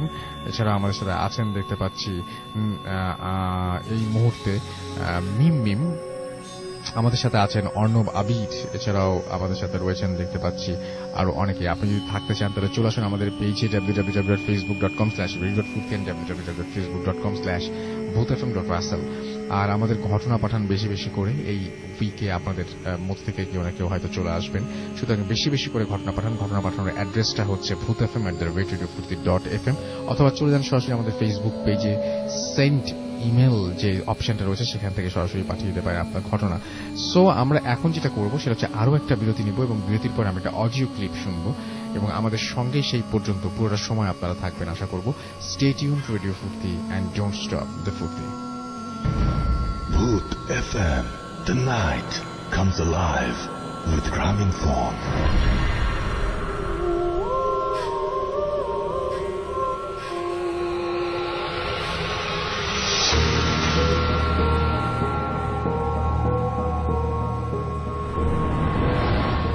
হ্যালো রাসেল ভাই, আমার নাম অরজিৎ, আমি কলকাতা থেকে বলছি। ছুটিতে বাড়ি এসেছি। আমি থাকি আসলে ইউক্রেনে। যাই হোক, আমি অনেকদিন আগে আপনাকে লিখেছিলাম গল্পটা, তো আপনি আমাকে অডিও ক্লিপ পাঠাতে বলেছিলেন, তো অডিও ক্লিপটা আজকে করছি। সরাসরি আমি আমার ঘটনায় চলে যাই। ঘটনাটা 2004-2005 নাগাদ হবে। তো তখন সেই সময় আমি ইঞ্জিনিয়ারিং কলেজে পড়ি, আমাদের পশ্চিমবঙ্গের একটি ইঞ্জিনিয়ারিং কলেজে আমি পড়ি। স্বাভাবিক অর্থে আমি সেটার নামটা এখন নিচ্ছি না। তো যেদিনকার ঘটনা বলছি, আসলে সেই সময়টা ছিল বেশ মানে শীতকাল আর কি, পুজোর পর হবে। তো আমার এক বন্ধু হসপিটালে ভর্তি ছিল। তো আমাকে রাত্রি 10টা নাগাদ আমি খবরটা জানতে পারি এবং জানতে পেরে আমি হসপিটালে আমাকে যেতে হয়। তো আমি যখন হসপিটালে পৌঁছাই তখন প্রায় রাত্রি 11টা বাজে। আমি আসলে আমাদের কলেজটা থেকে হসপিটালটার ডিস্টেন্স অলমোস্ট এই 3 থেকে 4 কিলোমিটার হবে। আর অত রাত্রে কোনো ট্রান্সপোর্টেশন পাওয়া যায় না, তো স্বাভাবিক অর্থেই হেঁটে যাওয়া অথবা অন্য কোনো মানে রিক্সা বা সাইকেল, সে সময় রিক্সাও পাওয়া যায় না। তো আমি আমার এক বন্ধুর সাইকেল নিয়ে আমি হসপিটালের উদ্দেশ্যে যাই। ঘটনাটা এরকম যে আমি হসপিটালে পৌঁছাবার পর কিছুক্ষণ কথা বলি, ঘন্টা দেড়েক থাকিও, কিন্তু যেহেতু ওটা ওমেন্স ওয়ার্ড ছিল, তো রাত্রে আমাকে বলা হয় যে আপনি তো ওখানে থাকতে পারবেন না, আপনাকে চলে যেতে হবে, আপনি বাইরে অপেক্ষা করতে পারেন। তো বাইরে অপেক্ষা করা মানে আমি তখন বাইরে আসি। বাইরে এসে হসপিটাল কম্পাউন্ডেই একটা সিঁড়িতে গিয়ে বসি। তার কারণ হচ্ছে কি, অত রাত্রিবেলা আমি যে জায়গাটির কথা বলছি সেটা একটু মফস্বল এরিয়া, আর আমার যে কলেজটা সেই মফস্বল এরিয়ার বাইরে। সন্ধ্যেবেলা 7টা-8টার পরেই ওখানে প্রায় জনশূন্য হয়ে পড়ে। সুতরাং অত রাত্রিবেলা, তখন 12:30 প্রায় বাজে, 12:30-1টা বাজে। তো সেই সময় স্বাভাবিক ব্যাপার যে রাস্তা একেবারেই জনমানব শূন্য এবং খুব সামান্য স্ট্রিট লাইটেরই ভরসা। তো আমি স্বাভাবিক অর্থেই আমি সেই সময় ফিরতে চাইছিলাম না। তো আমি একটা জায়গায় বসে একটা সিগারেট ধরাই। এমন সময় আমি একটা খুব উদ্ভট গন্ধ অনুভব করি। গন্ধটা আমি খুব স্বাভাবিকভাবে নিই, তার কারণ হসপিটাল, বিভিন্ন রকম গন্ধ বিভিন্ন দিক থেকে আসে, মেডিসিনস হতে পারে বা অন্য যে কোনো কিছু হতে পারে। কিছুক্ষণ পর হঠাৎ করে আমি দেখি যে মেন গেট থেকে 2-3 লোক এবং একজন মহিলা, ওনারা কান্নাকাটি করতে করতে এবং মানে উচ্চ স্বরে কথা বলতে বলতে ওনারা ঢুকছেন। তো এসে আমি ঠিক যেখানে বসে রয়েছি সেটাকে ক্রস করে একটু বাঁ দিকের হাতে একটা জায়গায় গিয়ে ওনারা দাঁড়ান এবং একজনকে খোঁজাখুঁজি করেন। তো সেই খোঁজাখুঁজি করতে করতে একটি লোক আসে এবং সেই লোকটি এসে সেই দরজাটি খুলে দেন এবং ভেতর থেকে একটি লাশ বার করে আন। তো লাশটা বার করে এনে প্রায় আমার সামনেই সেটাকে রেখে দেয় এবং রেখে আরো বোধহয় কারোর আসার অপেক্ষা ওনারা করছিলেন যে ওই লাশটাকে ওনারা নিয়ে যাবেন। তো আমি বুঝতে পারি যে ওটা একটা মর্গ ঘর। তো এবং আমি লাশটার দিকে চেয়ে দেখি এবং লাশটার কন্ডিশনও যে খুব ভালো ছিল তা নয়, এবং আমার একটা অদ্ভুত কি বলবো অনুভব হয় এবং অচিরেই আমার একটা বেশ ভয় লাগে বেসিক্যালি। তো আমি তারপরে ডিসিশন নিই যে আমি আর এখানে বসবো না, এই হসপিটাল চত্বরেই থাকবো না, আমি যে করেই হোক কলেজেই ফিরে যাব। তো যাই হোক, যেমনি ভাবা তেমনি কাজ। আমি তখন সাইকেলটা নিয়ে আবার আমি কলেজের পথে যাত্রা শুরু করি। তো যাত্রা শুরুতেই হঠাৎ করে আমার সাইকেলের চেনটা খুলে পড়ে যায়। তো চেনটা খুলে পড়ে যেতে আমি খুব বিরক্ত বোধ করি, কেননা সবে শুরু করেছি। যাই হোক, চেনটা তুলে নিয়ে আবার কিছুটা যেতে আবার একবার চেন পড়ে যায়। তো এরকম পুরো রাস্তা যেতে যেতে আমার বেশ কয়েকবার চেন পড়ে। তো আমাদের ওই জায়গাটা মানে আমার ওই মেন রোড একটা জায়গা আসে, একটা জাংশন আছে, সেই জাংশনটাতে গিয়ে অ্যাকচুয়ালি রাস্তাটা দুটো ভাগ হয়ে যাচ্ছে। একটা গ্রামের একটা রাস্তা ডান দিক থেকে যেটা চলে যাচ্ছে সেটা যাচ্ছে হচ্ছে কি গ্রামের ভেতর দিয়ে সরাসরি আমার কলেজের সামনে, আর একটি রাস্তা ওইটা যাচ্ছে সোজা সোজা গিয়ে একটা মেন রোড, মেন হাইওয়ে আছে, সেটাতে গিয়ে পড়ে। সেই হাইওয়েতে পড়লেই তার উল্টো দিকে একটা বড় ঝিল, তারপরে একটি শ্মশান, এবং তারপরে আমাদের কলেজ কম্পাউন্ডটা শুরু হয়। তো যাই হোক, আমি যখন ওই মোড়টাতে, ওই জাংশনটাতে এসে পৌঁছাই, সেই সময় আমার সাইকেলের চেনটি আবার খুলে পড়ে যায়। সাইকেলের চেনটা খুলে যেতে আমি আবার নিচে নামি, সাইকেল থেকে নেমে চেনটাকে তুলবো, এমন সময় হঠাৎ করে আমার পিছন দিক থেকে, আমার বাঁ পাশ থেকে বেসিক্যালি কেউ একজন আমাকে ডাক দেয়। তো কথাটা এরকম ছিল যে কে ওখানে।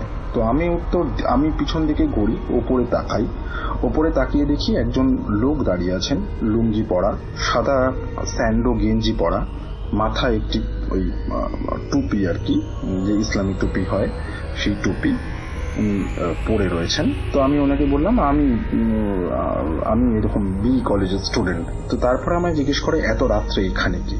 আমি উত্তর দিই যে আমার এক বন্ধু হসপিটালে ভর্তি ছিল, তো আমি দেখতে গিয়েছিলাম, আমি ফিরছি। তারপরে আমি আর কোনো ফার্দার আমি আর কিছু কথা বলিনি, আর বলতে ইচ্ছাও করছিল না, কারণ আমি অলরেডি খুব বিরক্ত ছিলাম। তো কি বা কি আমি এত কথা বলতে, সত্যি বলতে আমি কেয়ার করছিলাম না। তো এনিওয়ে, আমার হঠাৎ করে মাথায় এলো যে বিল্ডিংটির ছাদ থেকে উনি কথা বলছেন, ওই বিল্ডিংটা আজ 10-15 বছর ধরে বন্ধ, এবং ওর গেটটা, যে মেইন গেটটা, সেটা একদম রাস্তার উপরেই। এবং আমি যখন গেটটার দিকে তাকালাম, গেটটা অলরেডি লক, এবং আমি যখন ভিতর দিকে তাকালাম, খুব হালকা আলোতে হলেও আমি দেখলাম যে সবকটা দরজা বন্ধ। তো একটা মানুষ কি করে ছাদে গেল? এবং আমি ছাদের দিকে যখন তাকালাম, ছাদে কিন্তু তখন কেউ উপস্থিত ছিল না। আমি খুব ভয় পেয়ে গেলাম, এবং ভয় পেয়ে তখন আমি হাঁটতে হাঁটতে, আমি তখন জাস্ট আমি কি করব বুঝে উঠতে না পেরে, আমি সাইকেলের চেনটা না লাগিয়ে সাইকেলটা নিয়ে দৌড়াতে শুরু করি। আমি জানি যে গ্রামের ভেতর দিয়ে যাওয়াটা সেফ হবে না, তার কারণ খুবই অন্ধকার, পুরো রাস্তাটা অন্ধকার থাকে, কোনো স্ট্রিট লাইট থাকে না ওখানটায়। আর এমনিতেও সেটা আমাদের জন্য খুব একটা সেফ না, কারণ অত রাত্রিবেলা দিয়ে গ্রামের ভেতর দিয়ে যাওয়াটা অনেক রিস্কি। তো সেকেন্ড অপশন হচ্ছে গিয়ে আমার মেন রোড থেকে যাওয়া। আমি যখন মেন রোড থেকে যাব, মেন রোডটা গেলে, আমি আগেই যেটা বলেছি যে প্রথমে গেলেই মেন রোডটা যখন হাইওয়েতে গিয়ে পড়ছে, ঝিল, তারপরে হচ্ছে গিয়ে শ্মশান, তারপর কিছুটা অংশ ছেড়েই আমাদের কলেজের কম্পাউন্ডটা শুরু হয়। তো সেই রিস্কটা নেওয়া ছাড়া আর আমার কোনো উপায় ছিল না।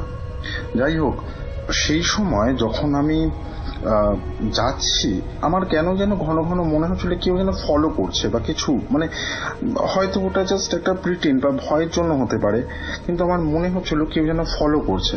তো আমি সঙ্গে সঙ্গে আমার ফোনটা বার করে আমি কলেজে আমার যে বন্ধুরা ছিল, আমি আমার রুমমেটস বা অন্য হস্টেলে যারা রুমমেটস, সবাইকে একটা একটা করে ফোন করতে লাগলাম, কেউই ফোন তুলছে না। তো ফাইনালি আমার বন্ধু একটা, সেই সময় তখন বেশ রাত, তখন প্রায় 2-2:30 বাজে, স্বাভাবিক যে বড় কলেজ রয়েছে, সবাই শুয়ে রয়েছে। তো ও বোধহয় বাথরুমের জন্য উঠেছিল। তো আমাকে হঠাৎ করে রিং ব্যাক করে। আমি আশাই ছেড়ে দিয়েছিলাম যে কেউ আমার ফোন তুলবে বলে। তো রিং ব্যাক করে। তো আমি সঙ্গে সঙ্গে বলি যে ভাই তুই একটু এগিয়ে আসবি, আমি এরকম মেইন রোড হাইওয়ে ধরে আসছি, আমার খুব ভয় লাগছে একা একা। তো বললো ঠিক আছে তুই আয়, আস্তে আস্তে আমি তোর দিকে আসছি। ও তারপরে কলেজ হোস্টেল থেকে বেরিয়ে হাইওয়ে ধরে ও আসতে থাকে, এবং প্রায় যখন আমরা মাঝামাঝি, আমি যখন মাঝামাঝি ওই শ্মশানের পৌঁছাই, তখন আমি ওকে আসতে দেখে আমি একটুখানি মনে বল পাই। এবার ঘটনাটা হচ্ছে কি, এটা লৌকিক বা অলৌকিক কি ধরনের ঘটনা, যাকে আমি দেখলাম উনি আসলে মানুষ না অন্য কিছু, সেটা আমি কিছুই বলতে পারবো না। তার কারণ আমি ওইটুখানি কনভারসেশন আর ওইটুখানি যা দেখা, মানুষটিকে পুরোপুরি না দেখতে পেলেও আমি ওনার বেশভূষা ভালোভাবে বুঝতে পেরেছিলাম। কিন্তু লজিক্যালি যদি আমি ভাবি যে একটা মানুষ ওখানে কি করে গেল, যেখানে গরমকালে যদি উনি শুতেও যান, তাহলে ওখানে ওই অত উপরে উনি উঠলেন কি করে? প্রায় 15-20 মিটার, তার থেকে বেশি হয়তো হবে ওর হাইটটা। তো ওখানে উঠলেন কি করে? এটা একতলা, এটা সেকেন্ড ফ্লোরও নয়, বেশ উঁচু উঁচু, অনেক পুরনো দিনের বাড়ি। আমরা যতদিন দেখেছি এবং যা আমরা জানি যে লাস্ট 15-20 বছর ধরে ওই বিল্ডিংটা বন্ধ। তো ওখানে এত রাত্রিবেলা কোথা থেকে লোক এলো, কিভাবে লোক এলো? আর আমি যখন কয়েক মুহূর্ত পরেই যখন আমি আবার পিছন করে দেখলাম, তখন ওই লোকটাকে দেখতে পারলাম না কেন। যাই হোক, অনেক প্রশ্নেরই উত্তর পাওয়া যায় না, অনেক প্রশ্নেরই উত্তর থাকে না। সুতরাং আমি এটা লৌকিক না অলৌকিক সেইভাবে আমি কোনোভাবে বিচার করব না। Bhoot FM, the night comes alive with Graminphone.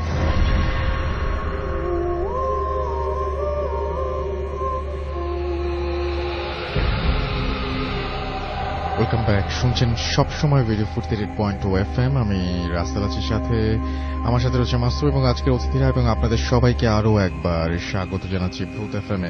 আমি দেখতে পাচ্ছি শিখন আমাদের SMS করেছেন নাটোর থেকে, নূর মোহাম্মদ আমাদের SMS করেছেন জোস লাগছে তাই লিখেছেন তিনি। আমাদেরকে SMS করেছেন আকিব গোপালগঞ্জ থেকে, এবং শীতের রাতে ভূত FM অসম লাগছে তার কাছে তাই লিখেছেন। আমাদেরকে আদিল SMS করেছেন মিরপুর থেকে, এবং আমাদেরকে SMS করেছেন দেখতে পাচ্ছি অনন্যা। এছাড়া আমাদের SMS করেছেন দেখতে পাচ্ছি MD ইমন রেজা। আমাদেরকে মিম বরিশাল থেকে SMS করেছেন যে fourth story was wow. Rafi আমাদের SMS করেছেন এবং তিনি বলছেন যে ভাই প্লিজ অ্যাডমিনিস্ট্রেশনকে বলেন। আচ্ছা, তিনি রংপুর থেকে লিখছেন তাদের জন্য কি করা যায়।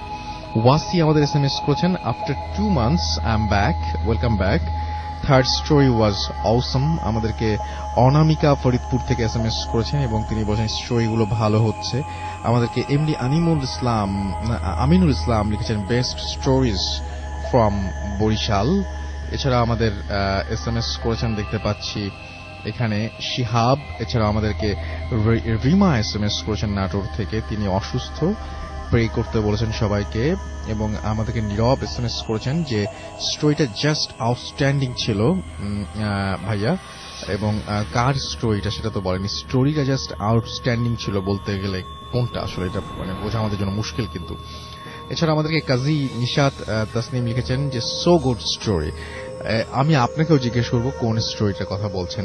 আমরা চলে যাব আমাদের পরবর্তী অতিথির কাছে। নতুন একজন অতিথি আমাদের সাথে যোগ দিয়েছেন, তবে তার আগে আমি একটু জানাই, আমাদের যদি আপনারা স্টুডিওতে এসে ঘটনা শেয়ার করতে চান আমাদের সাথে এবং সমস্ত লিসনারদের সাথে, অথবা আপনার পছন্দের কোনো মানে স্টোরি টেলার যদি থাকে আপনার ফ্যামিলিতে, যে খুব চমৎকার ঘটনা বলেন, তাকে যদি সঙ্গে করে নিয়ে আসতে চান এবং তাকে যদি ঘটনা বলাতে চান, তাহলে যেটা করতে হবে আমাদেরকে ইমেইল করতে হবে আপনার স্টোরি। এবং ইমেইল করার জন্য যেটা করতে হবে সেটা হচ্ছে bhutfm@radio40.fm। এই অ্যাড্রেসটা মনে রাখতে হবে। এই অ্যাড্রেসে আপনার নাম, ঠিকানা এবং ফোন নাম্বার সহ আপনার জীবনে ঘটে যাওয়া বা আপনার জানা সেরা ঘটনা লিখে পাঠিয়ে দিন আমাদের কাছে। ঘটনার শুরুতে অবশ্যই উল্লেখ করুন যে ঘটনাটা আপনি স্টুডিওতে এসে শেয়ার করবেন নাকি আপনার ঘটনা আমরা পড়ে শোনাবো।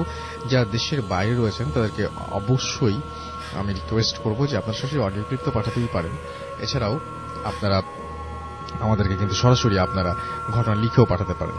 আমরা প্রচুর ঘটনা পাই আমাদের পশ্চিমবঙ্গ থেকে, এবং আমরা খুবই হ্যাপি আমাদের দেশের বাইরে যে সমস্ত বাঙালি ভাই বোনরা রয়েছেন সমস্ত বিশ্ব জুড়ে, তারা প্রচুর ঘটনা পাঠান যে ঘটনাগুলো অসাধারণ হয়। আর আমাদের দেশে তো প্রতিদিন আপনাদের পাঠাতেই হয় সবচেয়ে বেশি। তো আমরা এখন পরবর্তী স্টোরি শুনবো আমাদের পরবর্তী লিসনারের কাছে। আপনার নামটা একটু প্লিজ বলবেন, তারপর আমরা স্টোরি। লিসেনার্স, আমি উদয় বলছিলাম, আমি এসেছি দক্ষিণ বনশ্রী থেকে। আমার সাথে এসেছে আমার ছোট ভাই নিয়ম। জি, শুনি আপনার ঘটনা। আমি আসলে বাসা মেনশন করতে চাচ্ছি। জি বলেন। আমার বাসা হচ্ছে আপনার দক্ষিণ বনশ্রীতে। তো আমার ঘটনাতে আমি চলে যাই। আমার ঘটনাটা হচ্ছে আমার বিল্ডিং এর 4 তলার একটা ঘটনা। তো আমার বিল্ডিং এর 4 তলায় আন্টিরা ফার্স্ট টাইম নতুন যখন উঠলো, তো ওনাদের সাথে পরিচয়, ভালো কথা। তো আমার আম্মার সাথেও ভালো পরিচয়, তো আমাদের বাসায় আসা যাওয়া করতো। তো ওই হিসাবে আসলে ঘটনাটা শোনা আর কি। তো হচ্ছে কি, আন্টি আঙ্কেল দুইজনই ব্যাংকে জব করতো। তো আন্টি ফার্স্ট টাইম যখন প্রেগনেন্ট ছিল তখন দেখা গেছে যে হসপিটালের কারণে বা আদার্স অন্যান্য কারণে উনি আপনার করছিল, এটার নাম জানি কি, এই ব্যাংক থেকে 6 মাসের ছুটি নিয়েছিল।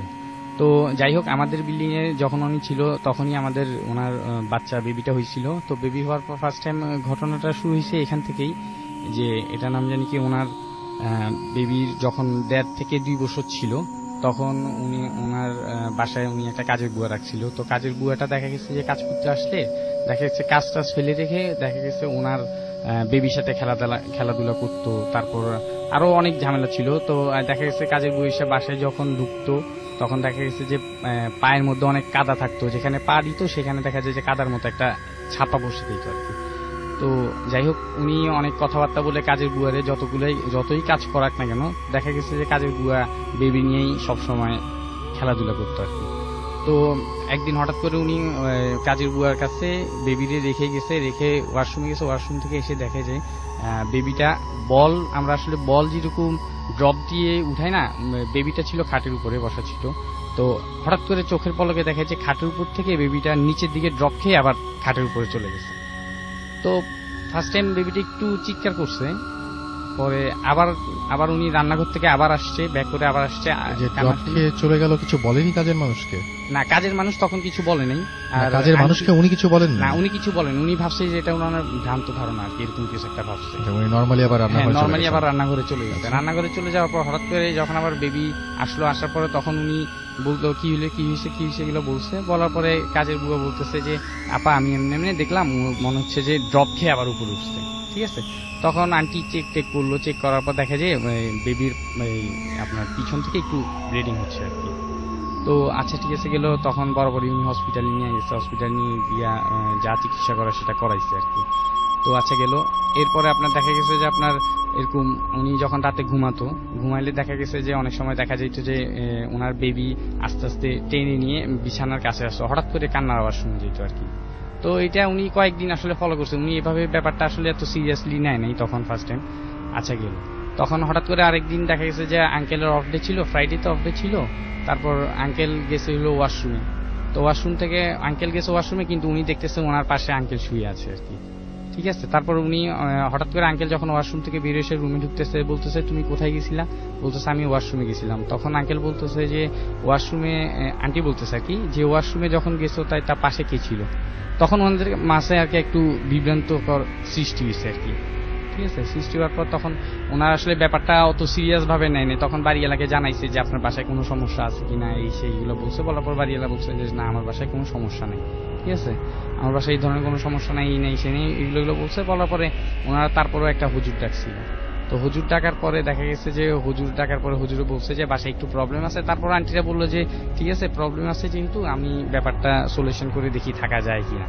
ঠিক আছে, তখন দেখা গেছে আরো ওনারা ছিল, কয়েক মাসও ছিল। তারপর থাকার পরে দেখা গেছে যে হঠাৎ করে এরকম প্রায় রাত্রে দেখা গেছে বাচ্চা যখন শুয়ে থাকতো তখন দেখা গেছে বাচ্চা এরকম বিছানার পাশে টেনে নিয়ে যেত। তারপর দেখা গেছে আন্টি মনে করতো যে ওনার গায়ের উপর দিয়ে হাত দিয়ে কেউ মনে ওনার বাচ্চাকে বেবিকে ধরতেছে, এটা মনে করতো।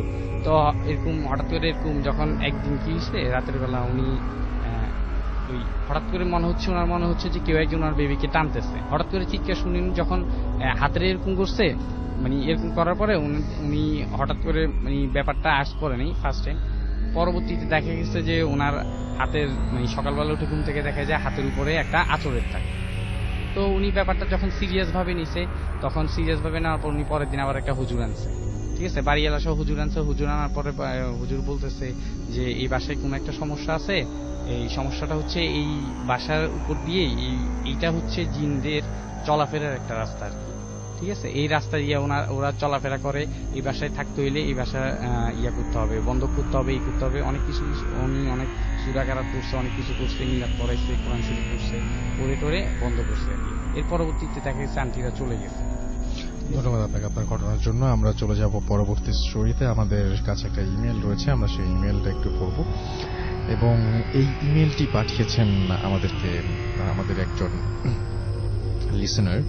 তার আগে আমি দেখছি যে আমাদেরকে এসএমএসও করছেন অনেকে। আমার এক ফ্রেন্ড আমাকে এসএমএস করেছেন, দেখলাম যে তিনি আমাদের রেগুলার লিসেনার, এবং তিনি লিখেছেন যে I don't remember missing any of your show. Thank you very much আমাদের সঙ্গে থাকার জন্য, এবং আশা করছি যে রেগুলার আপনি থাকবেন আমাদের সঙ্গে। আমাদেরকে শিখুন এসএমএস করেছেন। এছাড়াও নূর মোহাম্মদ আমাদের এসএমএস করেছেন, জোস লাগছে লিখেছেন। আকিব আমাদের এসএমএস করেছেন গোপালগঞ্জ থেকে। আদিল এসএমএস করেছেন আমাদেরকে ইমন রেজা। এছাড়াও মিম বরিশাল থেকে এসএমএস করেছেন। আরিফ এবং তার ওয়াইফ রুম্পা আমাদের এসএমএস করেছেন। এছাড়া আমাদেরকে অনামিকা ফরিদপুর থেকে এসএমএস করেছেন। তো আমি একটা রিলেশনের ঘটনা বলবো। এটা অনেকটা এর মধ্যে মানে কি বলবো যে অনেকটা রোমান্টিক লাগতে পারে, বাট ঘটনাটা খুব অন্যরকম একটা ঘটনা আমার কাছে মনে হয়েছে। দেখুন কেমন লাগে। তো যিনি লিখছেন তিনি ঠিক এভাবে লিখছেন, হ্যালো রাসেল ভাই, ইংলিশে বাংলা লেখার জন্য আমি সরি। আমি জিজ্ঞেস করলাম না যে আপনি কেমন আছেন, আমি জানি যে আপনি সবসময় ভালো থাকেন এবং সবসময় ভালোর দলে। আমার নাম অর্ণা এবং পার্সোনাল কিছু প্রবলেমের কারণে আমি স্টুডিওতে এসে আসা আমার পক্ষে সম্ভব নয়, তাই আমি চাই আমার ঘটনাটা আপনি পড়ে শোনান। ঘটনাটা 2015 সালে আমার সাথে ঘটে যায়। আমার বাসা ময়মনসিংহে এবং সময়টা ছিল নভেম্বরে।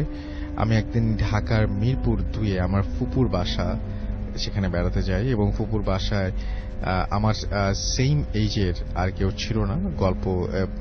গল্প এবং আড্ডা দেওয়ার মতো কেউ ছিল না। দ্যাটস ওয়াই আমি ম্যাক্সিমাম টাইম আমি ফুপির সাথেই ফুপির বাসার ছাদে স্পেন্ড করতাম।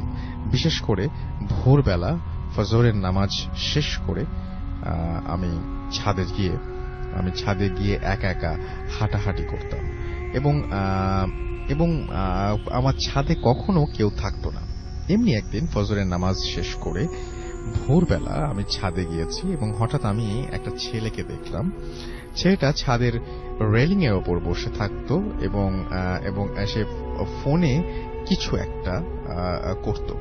আমি ডেইলি ভোরবেলা ছেলেটাকে রেলিং এর ওপরে বসে থাকতে দেখতাম। আমি ভাবতাম ছেলেদের ভয় করে না যদি হঠাৎ করে পড়ে যায়। ছেলেটা সেম এজেরও ছিল। এভাবে প্রতিদিন ভোরে ছাদে ওই ছেলেটার সাথে দেখা হতো এবং এক সময় ছেলেটার সাথে আমার খুব ভালো ফ্রেন্ডশিপ হয়ে যায়। ওর নাম জানতে পারলাম প্রণয় এবং ছেলেটা দেখতে খুব অদ্ভুত ছিল, মাথায় চুলগুলো লম্বা ছিল। এক কথায় কবিদের মতো একটা ব্যাপার ছিল তার মধ্যে। খুব ভালো গান করত সে এবং প্রায় ছাদে গিটার নিয়ে আসতো। এমনি ভাবেই আমাদের খুব ভালো একটা আন্ডারস্ট্যান্ডিং হয়ে গিয়েছিল।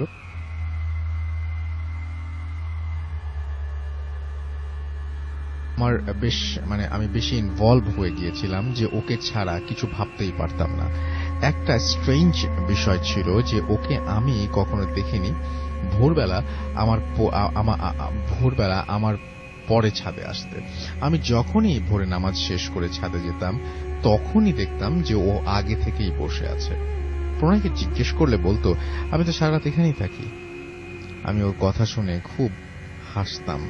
এভাবে কেটে গেল 16 দিন। আমি ফুপির বাসার গেস্ট, তাই কখনো একা একা কোথাও যাওয়ার ট্রাইও করিনি। ফুপিটা থাকতো ওই বাসার 4th ফ্লোরে। একদিন বিকেল বেলা ফুপি আমাকে নিয়ে 2nd ফ্লোরে বাসার মালিকের ফ্ল্যাটে বেড়াতে যায়। যাওয়ার পর আমি দেয়ালে একটা ছবি দেখতে পাই এবং দেখেছিলাম এবং মনে মনে হাসছিলাম যে প্রণয় আমাকে কখনোই বলেনি যে সে 2nd ফ্লোরে থাকে। বুঝতে পারলাম এটা প্রণয়দেরই বাসা। তবুও আমি ওই আন্টিকে জিজ্ঞেস করলাম যে, আন্টি এটাকে? আন্টি আমার কথা শুনে একটা দীর্ঘশ্বাস ছেড়ে বললেন, এটা আমার ছোট ছেলে, ওর নাম প্রণয়। আমি আন্টিকে প্রণয় সম্পর্কে জিজ্ঞেস করতে লাগলাম। আন্টি খুব আপসেট দেখাচ্ছিল তাকে এবং ওনার চোখে জল দেখতে পেলাম। প্রণয় সম্পর্কে আমি আন্টির কাছ থেকে কথাগুলো শুনে কিছুতেই বিলিভ করতে পারছিলাম না। আমি শুনলাম প্রণয় আন্টির ছোট ছেলে ছিল, ও প্রফেশনাল একজন ফটোগ্রাফার ছিল এবং একদিন ভোরে নাকি ছাদের রেলিং এর ওপরে বসে সে কিছু একটার ছবি তুলতে গিয়েই সেখান থেকে পড়ে যায়। 5 তলার ওপর থেকে ও পড়ে গিয়েছিল অ্যান্ড পরে তাকে আর বাঁচানো যায়নি। আমি ঘটনা শুনে আর কোনো কথা বলতে পারছিলাম না। আমার মনে আছে যে টোটালি 2-3 ঘন্টা আমি কারোর সাথে কোনো কথা বলিনি। প্রণয়কে নিয়ে আমার সাথে যা যা ঘটেছিল সব ফুপিকে বললাম। ফুপি আমাকে বিলিভ করলো অ্যান্ড এর পরের দিন আমি ঢাকা থেকে ময়মনসিংহ চলে আসলাম। আমার ফুপি খুব ভীতু ছিল, যার কারণে উনি নেক্সট মান্থে বাসা চেঞ্জ করে ফেলেন। আমি ময়মনসিংহ আসার পর প্রণয়কে খুব মিস করতে থাকি। সব ঘটনা জানার পরও আমি প্রণয়কে খুব মিস করতাম। আমি প্রায়ই ওকে স্বপ্নে দেখতাম ও আমাকে খুব দুঃখ নিয়ে বলছে, আমাকে ছেড়ে চলে গেলে। আমি মনে প্রাণে প্রণয়কে দেখতে চাইতাম, বাট আমার ভেতর কোনো ভয় কাজ করত না। একবারের জন্য আমার মনে হতো না যে সে এই পৃথিবীর কেউ না। এরপর আমার ঢাকা যাওয়া হয়নি। আমি বিলিভ করি আমি যদি আবার কখনো ঢাকায় যাই তবে ভোরবেলা ওই ছাদের ওপরই আমি তাকে আবার দেখতে পাবো। আমি ওকে খুব মিস করি। এই ঘটনাটা যে এই ঘটনাকে জানি না কে কিভাবে নিবে, কিন্তু আমি নিজে জানি আমার সাথে কি ঘটে গিয়েছিল ওই সময়, যার কিছুটা বোঝা আমি এখনো বয়ে বেড়াচ্ছি। তো এই ছিল ঘটনা। জানি না কেমন লাগলো, আপনারা অবশ্যই জানাবেন যে কেমন লাগলো। আমরা চলে যাচ্ছি আমাদের পরবর্তী অতিথির কাছে। ছোট্ট একটা ঘটনা আছে তার, সেই ঘটনাটা শুনে আসবো। আপনার নামটা প্লিজ একটু বলবেন, কোথা থেকে এসেছেন, তারপর আপনার ঘটনা যাবো আমরা। হ্যালো লিসেনার্স, আসসালামু আলাইকুম। আমি মোহাম্মদ রুবেল হোসেন, বালিয়াবিল থেকে এসেছি। তো আমি একটা এনডিটি কোম্পানিতে ইন্সপেকশনের জব করি। তো আমাদের একটা ইন্সপেকশনের সাইট হয়, সেটা হয় সীতাকুণ্ড। তো আমরা ঢাকা থেকে টিম যাই। তো আমাদের হোটেলটা নেওয়া হয় ফেনীতে, নোয়াখালী। তো ওখান থেকে আমাদের সাইডে যাতায়াত করি। তো আমাদের যে এরিয়ায় কাজ ছিল সেটা ছিল একটা পাইপ লাইনের কাজ। তো আমরা প্রতিদিনকার মতোই কাজ করি। আমাদের 7 দিনের একটা প্যাকেজ থাকে।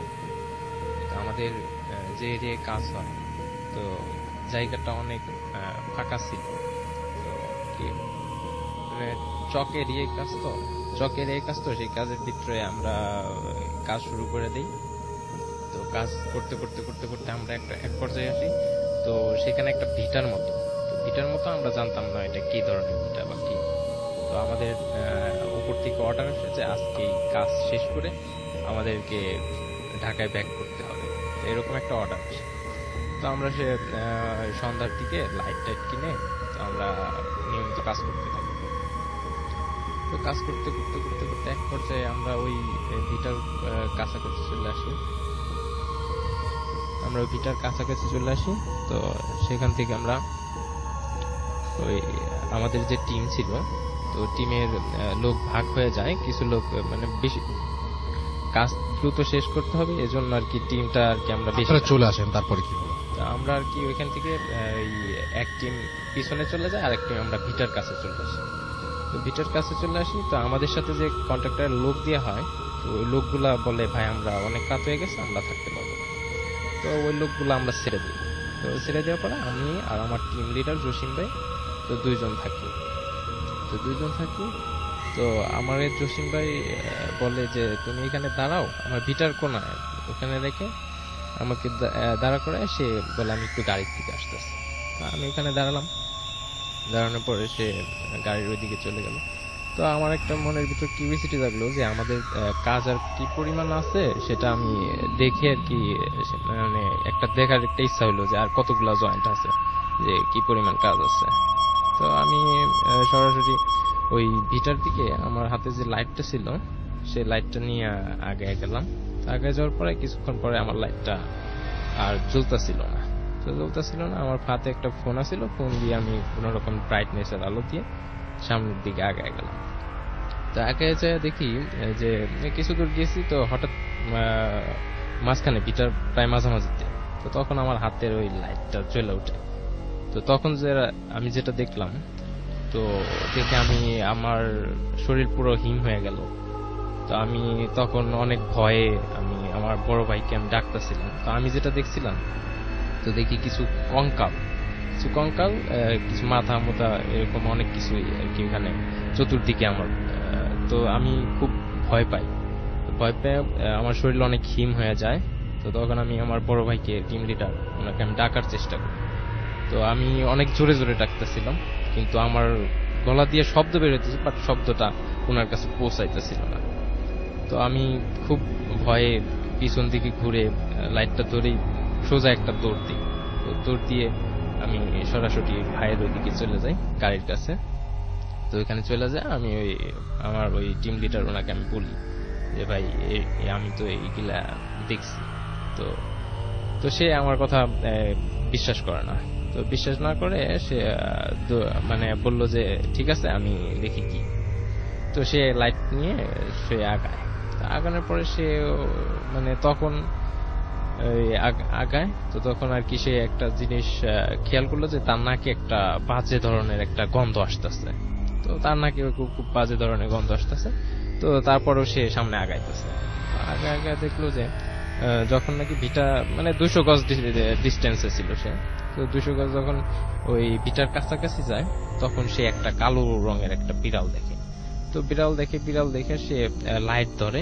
তো লাইট ধরে সে যা দেখতে পায়, সে দেখে একটা মানে কেমন জানি একটা পচা একটা লাশ সে বিড়ালে ওইটা কামড়ায় খাইতেছে। তো বিড়ালের মুখে একটু কেমন রক্তের মতো লেগে দিচ্ছে। তো সেটা দেখে সে মানে ওইখান থেকে ব্যাক করে, যেহেতু সে আমার কাছ থেকে একটা কিছু শুনে গেছে। তো সেই পরিপ্রেক্ষিতে সে ব্যাক করে। তো ব্যাক করে গাড়িতে এসে আমাদের কার এসব বলে না, সে বলে আজকের মতো আর কাজ করবো না, তো আমরা আজকে হোটেলে চলে যাই। পরে সে আমাদেরকে ওই আর এক টিম ছিল দূরে, তো ওদেরকে কল করে পরে আমরা চলে আসলাম হোটেলে। তো হোটেলে চলে আসার পরে হোটেলে এসে পরে আমাকে ওই ভাই ওই ঘটনাটা আমাকে বলতেছে, ওইটা আর কি শেয়ার করতেছে যে আমাদের সাথে এইরকম হয়েছে, যে আমিও এইরকম একটা কিছু দেখছি যে ওখানে একটা হওয়ার হয়েছে। ধন্যবাদ আপনাকে আপনার ঘটনার জন্য। সবচেয়ে বেশি ধন্যবাদ আপনাকে এই জন্য যে আপনি মানিকগঞ্জ থেকে এখানে এসেছেন এবং অনেক দূর থেকে আপনি এখানে এসেছেন। Thank you very much. আপনি যদি এত দূর থেকে আসতে পারেন তাহলে ঢাকায় যারা আছেন তারা ডেফিনেটলি অবশ্যই আমাদের স্টুডিও এসে ঘটনা শোনাতে পারবেন, এবং সেজন্য আপনাদের যেটা করতে হবে জাস্ট আপনাদের ঘটনাটা পাঠিয়ে দিতে হবে আমাদেরকে। আমাদের ইমেল অ্যাড্রেস হচ্ছে bhuthfm@radiofurti.fm, which is bhwtfm@radioforti.fm। আপনার জানা, আপনার লাইফে না ঘটলেও চলবে সেরা ঘটনা আপনি লিখে পাঠিয়ে দিন আমাদের কাছে। আপনাদের ফ্যামিলিতে যদি কেরকম থাকেন, যদি চমৎকার ঘটনা বলেন, তাকে এনকারেজ করুন, তাকে পাঠিয়ে দিন আমাদের কাছে। আমরা একটা ছোট্ট বিরতিতে যাবো আরো একবার, এবং বিরতিতে যাওয়ার পরে একটা ছোট্ট অডিও ক্লিপ শুনবো আমরা, শুনে তারপরে মানে ছোট না বড়ই আমরা একটা অডিও ক্লিপ শুনবো এবং তারপরে আবারও ফিরে আসবো। সেই পর্যন্ত আশা করছি আমাদের সঙ্গে থাকবে। আমাদের তো অনেক লম্বা একটা সময় পরে আমরা ব্রেক নিচ্ছি, সুতরাং একটা ঘটনা শুনবো, তারপরে একটা ব্রেকে যাবো এবং তারপরে আমরা আসবো আবার ফিরে। সেই পর্যন্ত আমাদের সঙ্গে থাকবেন। স্টে টিউনড ফর রেডিও ফুর্তি এন্ড ডোন্ট স্টপ দ্য ফুর্তি। Booth FM. The night comes alive with Graminphone.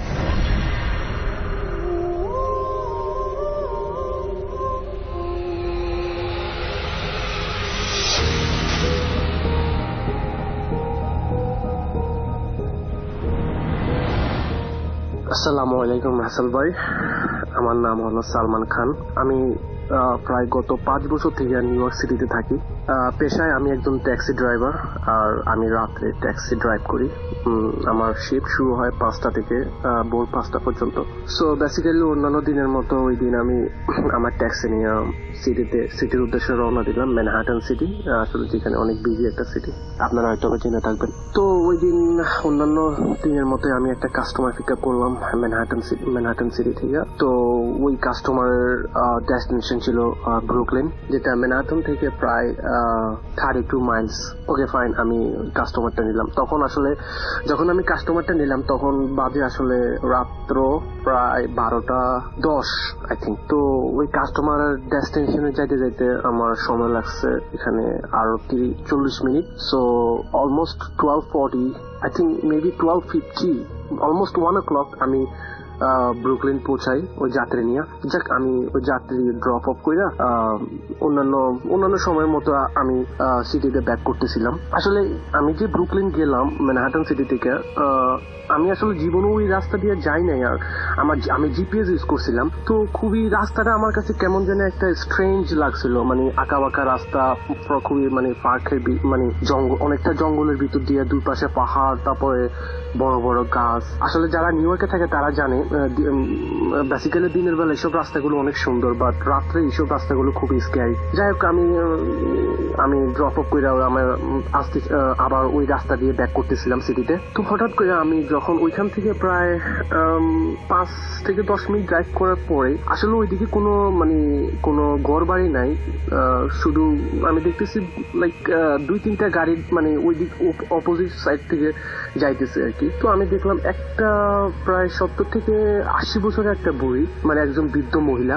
আমার হাত তুললো। যাক, আমি হাত তুললো, আমি চিন্তা করলাম পাহাড় জঙ্গলের ভিতরের রাস্তা দিয়ে হাত তুললো। আমি কেমন একটা কনফিউশন। তারপরও আবার আমি থামলাম, কারণ এখানে আবার আমি যে টিএলসি ট্যাক্সি চলাই, আমি ড্রাইভ করি, এখানে হলো আপনার ওই যে টিএলসিতে কেউ যদি কমপ্লেন করে তাহলে আমার $200 ফাইন। আচ্ছা যাই হোক, আমি ওই ফাইনের রিকভার করার জন্য আমি আবার ভাবছি হয়তো ওই বই আমার কমপ্লেন করলে সমস্যা আছে। যাই হোক, আমি ওই বৃদ্ধ মহিলাটাকে আমি নিলাম। যাক, আমি ওকে আমার ওই মহিলাটাকে আমি ওর ডেস্টিনেশন জিজ্ঞেস করলাম যে ও কই যাবে। ও আমার কোনো কথা বললো না, জাস্ট একটা স্লিপ দিল, ঠিক আছে। তো ওই স্লিপ আমি দেখলাম, ওই স্লিপ একটা সেমেটারি, কুইন্স এর একটা সেমেটারি, ওই সেমেটারিটা আমি চিনি। আমি শক, ও এত রাত্রে একটা সেমেটারিতে যাইবে। আমি যাই হোক, আমি আর ওর কিছু জিজ্ঞেস করলাম না, আমি সেমেটারির উদ্দেশ্যে রওনা দিলাম। আমি আমার জিপিএস এর সেমেটারি অ্যাড্রেসটা ইন করলাম। যাই হোক, আমি যাইতেছি। বাট রাসেল বয়, একটা জিনিস কি, আমি দেখতেছি আমার অন্যান্য দিনের মতো আমার রাত্রেই শেষ হইতেছে না। আমি যত যাইতেছি, যত সময় যাইতেছে, আমার মনের ভিতরে কেমন জানি করতেছে, সামথিং রং। একে তো অনেক রাত্র হয়ে গেছে অলরেডি, আমার রাস্তায় মনে যেন শেষ হইতেছে না। যাক, এক পর্যায়ে আমি সেমেটারের পাশেই একটা ইয়েতে থামলাম, করলাম, আমি আমার মিটারের টাইম অফ করলাম। বাট মিটারের টাইম অফ করলাম 10 সেকেন্ড হয়ে গেল, পিছন থেকে কোনো সাড়া পাইতেছি না, টাকা পে করতেছে না। আমার প্রায় $35 মতো বিল আসলো। রাসেল ভাই, আমি এখনো আমি পিছনে, আমি যখন লুকিং গ্লাসে, আমি যখন গাড়টা মোড়ে আমি দেখলাম ওই বৃদ্ধ মহিলাটি আমার গাড়িটা নাই। বাট বিশ্বাস করেন রাসেল ভাই, আমি এই ওরে নেওয়ার পর থেকে আমি একটু থামি নাই, কারণ রাত্রে তো ট্রাফিক ছিল না। আমি পুরো চলার হাইওয়ে ধরে আমি পুরো চলতি অবস্থায় ছিলাম, একটু থামি নাই। ইভেন ও যে আমার গাড়ি থেকে বের হলো, তারও কোনো আমি শব্দ পাইলাম না। কোনো একটা গাড়ির যখন ডোর ক্লোজ করে একটা শব্দ হয়, আমি ওই শব্দটাও পাইলাম না। আমার হাত পা কাঁপা শুরু হয়ে গেছিল অলরেডি।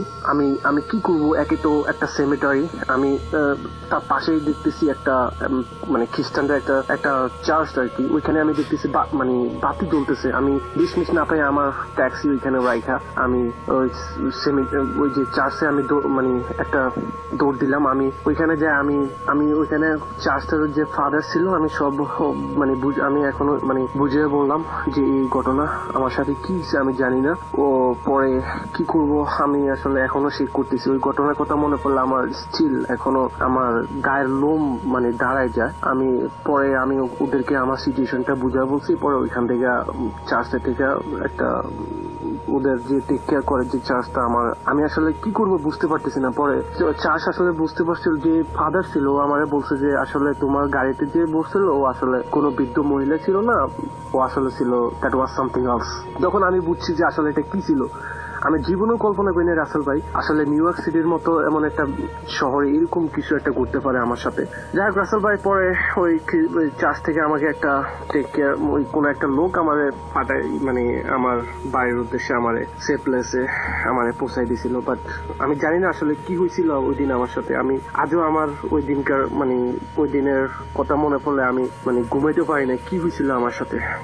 যাই হোক রাসেল ভাই, এটাই ছিল আমার ঘটনা। Thank you so much. Bhoot FM, the night comes alive with Graminphone.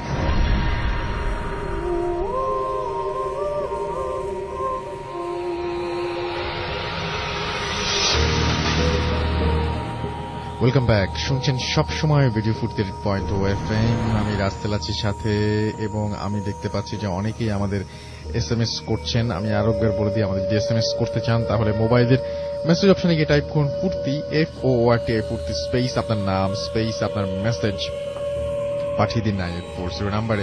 আর আমাদের যদি ইমেল করতে চান তাহলে আমাদের ইমেল অ্যাড্রেস হচ্ছে bhootfm@radiofurti.fm, which is BHWTFM@radiofurt.fm। তার নাম, ঠিকানা এবং ফোন নাম্বার সহ আপনার জীবনে ঘটে যাওয়া বা আপনার জানা সেরা ঘটনা লিখে পাঠিয়ে দিন আমাদের কাছে। ঘটনার শুরুতে অবশ্যই উল্লেখ করুন যে ঘটনাটা আপনি স্টুডিওতে এসে শেয়ার করতে চান, নাকি আপনি চান যে আপনার ঘটনা আমরা পড়ে শোনাই। আর যারা দেশের বাইরে রয়েছেন তাদেরকে সরাসরি বলবো যে আপনারা সরাসরি আমাদেরকে অডিও ক্লিপ পাঠিয়ে দিতে পারেন, এবং অডিও ক্লিপ পাঠাতে গেলে যেটা করতে হবে সেটা হচ্ছে আমাদের ইমেল অ্যাড্রেসটা আপনাদের অবশ্যই মনে রাখতে হবে। আর যারা আপনারা ফেসবুকে আমাদের পেজ ভিজিট করতে চান, দেখতে চান যে আজকে কারা অতিথি হিসেবে এসছেন, তারা চলে যান www.facebook.com/radio.furti and www.facebook.com/bhootfm.russell। আমি দেখতে পাচ্ছি যে আমাদেরকে তৌকির লিখেছেন, এবং আমাদেরকে দেখতে পাচ্ছি যে এখানে অনেকেই কমেন্ট করছেন তৌকির ছাড়াও, যেমন JH ফরিদ আমাদের এখানে লিখেছেন। এবং আমাদের এখানে লিখেছেন যে দেখতে পাচ্ছি যে এমডি তাহিদুল ইসলাম লিখেছেন অনেকদিন পর শুনছেন তিনি ময়মনসিং থেকে আমাদেরকে। এছাড়াও সুমন এবং স্বাধীন তারা রাজশাহী থেকে শুনছেন এবং আমাদের এটা স্বাধীন আমাদের এখানে কমেন্টটা করেছেন। আমাদেরকে শিমুল শ্যানল লিখেছেন যে আমি শিমুল শ্যানল ধানমন্ডি থেকে আছি আপনাদের সঙ্গে এবং তিনি কম্বল মুড়ি দিয়ে শুনছেন, শীতের আমেজ চলে এসছে। আমাদেরকে শাহবাব উদ্দিন লিখেছেন যে ভূত এফএম শুনলে আপনার হাসি আসে। আপনার তাহলে কোন জিনিস শুনলে ভয় পায়? আমার মনে হয় যোগ শুনলে আপনার ভয় লাগতে পারে। আমার এই প্রবলেম তো ভাই আমি সলভ করতে পারবো না, এটার জন্য আপনার অন্য কোথাও যোগাযোগ করতে হবে। স্বপ্নীল আমাদেরকে SMS করেছেন এবং আমাদের এখানে কমেন্ট করেছেন। এছাড়া আমাদেরকে কমেন্ট করেছেন দেখতে পাচ্ছি মনি। এছাড়া আমাদেরকে কমেন্ট করেছেন এখানে দেখতে পাচ্ছি এই মুহূর্তে আছেন রক্তিম আকাশ। এছাড়া আমাদের এখানে রয়েছেন দেখতে পাচ্ছি মামুন। এছাড়া আমাদের এখানে আছেন দেখতে পাচ্ছি তপু। এছাড়াও অ্যাপ দিয়ে শুনছেন ডিজে হৃদয়। এছাড়া আমাদের এখানে আছেন আয়াজ আশরাফ আমাদের সঙ্গে আছেন এবং তিনি বলছেন যে তার কাছে স্টোরি ফেক লাগছে সেটা তিনি লিখেছেন। How do you know? আমার তো খুব জানতে ইচ্ছে করে। আমাদের এখানে যারা স্টোরি পাঠান তাদের ম্যাক্সিমাম স্টোরি আমরা যেগুলো মানে আমরা সিলেক্ট করতে পারি না, বা যেগুলো আমরা সিলেক্ট করি মানে সেগুলো তো সিলেক্ট করি, যেগুলো সিলেক্ট করি না সেগুলো হয়তো ভালো হচ্ছে না বলে সিলেক্ট করছি না, বাট আমরা অবিশ্বাস করেছি এরকম মনে পড়ে না, বিকজ আমি কোনোভাবে প্রমাণ করতে পারবো না যে ওটা সত্যি না মিথ্যা। বাট আপনি নিশ্চয়ই, আপনার কাছে কোনো ফর্মুলা আছে বা আপনার কাছে নিশ্চয়ই কোনো ধরনের কোনো আসলে আপনি কোনো মানে কিছু জানেন নিশ্চয়ই, যেটা দিয়ে আপনি প্রমাণ করতে পারেন। আমাদের প্লিজ একটু জানাবেন। আমাদের ইমেল অ্যাড্রেস আপনি জানেনই, যদি আপনার সময় হয় দয়া করে প্লিজ আমাদের একটু জানাবেন। আয়াজ আশরাফ, আপনি এত কষ্ট করে একটা কমেন্ট করেছেন, অবশ্যই আপনাদের জানানো উচিত যে কি অবস্থা। এবং আমরা দেখলাম আপনি হচ্ছেন teacher, right? Private home tutor. Okay, আমাদের এখানে আশিকুর রহমান লিখেছেন মোহাম্মদপুর থেকে শুনছেন তিনি এবং অ্যাপ দিয়ে তিনি শুনছেন, ছবি এখানে তিনি সেটা আপলোড করেছেন। আমাদের এখানে এছাড়াও জলি আখতার আছেন, আমাদের এখানে রিপন হাসান আছেন। আমাদের এখানে আমি বলবো শুধু একটা কথাই বলবো যে এই সমস্ত ঘটনা আপনি বিশ্বাস করেন না বা না করেন সেটা কমপ্লিটলি আপনার ব্যাপার। আপনি অবিশ্বাস করতেই পারেন, আপনি সেই মতামত দিতে পারেন, আপনার সেই স্বাধীনতা রয়েছে। অবিশ্বাস করাটা না স্মার্টনেস না, এটা ভাববেন না কেউ। তাহলে মানে অবিশ্বাস করা যদি স্মার্টনেস ভেবে বসে তাহলে খুব মুশকিল। এনিওয়েজ, আমাদের সঙ্গে আরো অনেকেই আমাদের ফেসবুকের পেজগুলোতে আছেন এবং আমাদের সাথে যারা আছেন তাদের সেই ফেসবুকের কমেন্টগুলো নিয়ে আমরা ফিরে আসছি। তার আগে আমরা আরো একবার যেতে চাই আমাদের বাবু ভাইয়ের কাছে। বাবু, আপনি পিশাচ নিয়ে যেন কি বলতে চাচ্ছিলেন?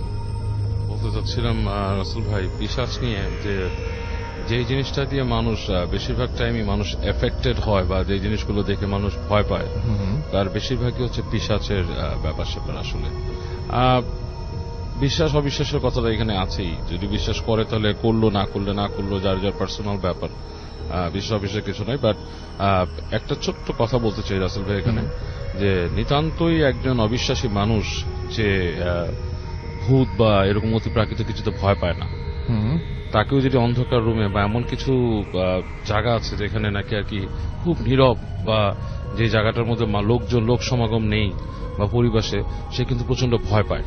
আমার চোখের সামনে এরকম পেয়েছে। আমার প্রশ্ন হচ্ছে ভয়টা সেখানে কিসের থাকে? ঠিক আছে, তো যাই হোক, আমরা সেই পেশাতে ফিরে যাচ্ছি। তো এটা হচ্ছে রশিদ ভাই নামে একজন খুব সিনিয়র একজন বড় ভাই, ওনার বলা গল্প মানে কাহিনী আর কি, ওনার জীবনে ঘটে যাওয়া একটা কাহিনী আর কি। সেই 80-র দশকে বা তারও আগে এরকম সময় হয়তো, যে সময় হয়তো মানে আমি খুব ছোট অথবা আমি ছিলাম না, এরকম সময়কার কাহিনী। তখন নাকি ধানমন্ডি এলাকাতে লেকের পাড়ে মাছ ধরা হতো। ছোট ছোট চৌকি ছিল, সেই চৌকিতে আপনার কুপি বা হেরিকেন জ্বালিয়ে মাছ ধরতো রাতের বেলা। আচ্ছা, তো উনিও খুব এই মাছ ধরার প্রতি ওনার খুব আগ্রহ ছিল আর কি, উনি মাছ ধরতে পছন্দ করতেন খুব। এখন ওনার অনেক বয়স, উনি এখনো মাছ ধরেন সুযোগ পেলেই। যাই হোক, তো উনি বলেছেন যারা মাছ ধরে এবং মাছ ধরতে খুব পছন্দ করে, এরকম যদি কারোর সাথে যদি তোমার পরিচয় হয়, তুমি যদি জানো, এরকম কিছু কাহিনী শুনতে পাবেই, আমি শিওর।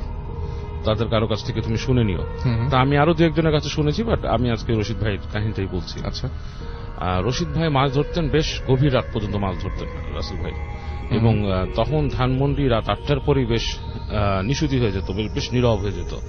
আমি আমার ছোটকালেই দেখছি ধানমন্ডিতে রাত 9টা 10টার পর মানে খুব মানুষ দেখা খুব কঠিন হয়েছিল, মানে তখন মানুষ থাকতো না আর কি। আচ্ছা, তো যাই হোক, তো এরকমই একটা রাতে ওই রশিদ ভাই মাছ ধরছেন, উনি ছিপ ফেলে বসে আছেন এবং মানে উনি ওয়েট করছেন যে কখন ওনার ছিপে ওই যে ফেতনা বলে যেটাকে ফত্তা সেটা নড়বে, এরকম আর কি একটা ব্যাপার।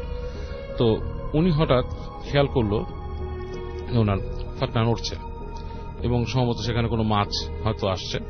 তো উনি ওনার সেই ফিশিং হুইল বিভিন্ন টেকনিকে উনি আনার চেষ্টা করলেন। তো যখন ওটা খুব কাছে চলে আসছে, মাছটাকে উনি বুঝতে পারছেন তুলে ফেলবেন আর কি। মাছটাকে টান দিয়েছেন, মাছটা মুখ উঠেছে। এই সময় উনি দেখলেন বেশ বড় একটা হায়ের মতো, মানে একটা মুখ পুরো মাছটাকে খপ করে গিলে নিল, গিলে টান দিয়ে নিয়ে গেল এবং ওনার ফিশিং হুইলে ফিশিং রডে এমন টান খেলো যে মানে এটা ভেঙে যাবে এরকম একটা অবস্থা। তো উনি দেখলো যে মানে মাছটাকে নিয়ে চলে গেল কিছু একটা। তো উনি ভাবলেন যে এরকম বড় কিছু, যে মাছের চেহারা উনি দেখেছেন সেটা বেশ বড় ছিল, মোস্ট প্রবাবলি এটা তেলাপিয়া বড় কোনো কাইন্ড অথবা কোনো রুই কাতলা টাইপের কিছু একটা আর কি। এরকম একটা মাছকে এত বড় হা করে নিয়ে যাওয়া মানে বিশাল কোনো মাছের কাজ। উনি বললেন এখানে কি এরকম বড় কোনো মাছ আছে এবং ওই মাছের মুখের ভেতরটা এরকম বিভৎস হতে পারে। তো উনি মানে বেশ হয়ে গেছে, টেন্সড হয়ে গেছে যে এখানে কি এরকম কিছু থাকতে পারে নাকি। যাই হোক, উনি খুব চিন্তিত হলেন। উনি উঠায় নিয়ে দেখলেন যে ওনার যে বড়শিটা ছিল সেই বড়শিটা শুদ্ধ চলে গেছে ওটার সাথে। তো উনি তখন আবার খুঁজে টুজে ওনার ব্যাকআপ থেকে আবার একটা এরকম বড়শি লাগিয়ে উনি আবার সেই টোপ দিয়ে আবার উনি ফেললো। তো ফেলার কিছুক্ষণ পর প্রায় 15-20 মিনিট পরে আবার সেই একই কাহিনী। এর মধ্যে উনি খেয়াল করছেন যে ওনার আশেপাশে কেউ নেই, জায়গাটা পুরো শুনশান। ওনার যে উনি একটা হেরিকেন নিয়ে এসেছিলেন সেটাও নিভু নিভু পর্যায়ে। এই সময় আবার ওটা নড়ছে আর কি। তো এইবার যখন উনি ওই টান দিলেন, দেখলেন যে এরকম মাছের একটা এরকম উঠছে মাছ, এবং এবার দেখলো যে মাছটাকে একটা হাতের মতো কিছু একটা থাবা দিয়ে নিয়ে গেল এবং যে হাতটা দিয়ে উঠছিল হাতটা বেশ দেখতে আষ্টে টাইপের এবং নখ আছে হাতে, নিয়ে গেছে টান দিয়ে ছিঁড়ে নিয়ে গেছে। ওনার ফিশিং রডটাও পরে হাত থেকে পড়ে যায়। তো উনি বেশ ভয় পায়, উনি ওখান থেকে সবকিছু ফেলে উঠে চলে আসে, উঠে হাঁটতে থাকে এবং উনি দূরে খেয়াল করেন একটা সময় যে হালকা আলো আধারিতে দেখেন যে ওই যেখানে ওনাদের যে মাছ ধরার জায়গাটা ছিল চৌকি, তার পাশের কাছের একটু শুকনো জায়গার মধ্যে কিছু একটা প্রাণী টাইপের সে মাছ কামড়ায় কামড়ায় খাচ্ছে। এটা অবশ্যই আমি অনেকবার শুনেছি। হ্যাঁ, এটাই তাহলে পিশাচ আপনি বলছেন। হ্যাঁ, এবং এই পিশাচ মাছ খায় এবং আপনি দেখবেন যে অনেক বাসাতেই যদি মাছ কাটাকাটির পর পরিষ্কার না হয় সেসব কিচেনে কিন্তু বেশ ভয়ের জিনিসপত্র প্রায় ঘটে, দেখবেন। এবং এই ঘটনাটা মানে আমাদের মোটামুটি মানে প্রতিদিনই কেউ না কেউ পাঠান, মানে এরকম টাইপের জিনিসটা। হ্যাঁ, তারপর ডাস্টবিন, রাতের বেলা যারা ডাস্টবিনের আশপাশে চলাফেরা করছেন তারাও অনেক কিছুই দেখে থাকবেন।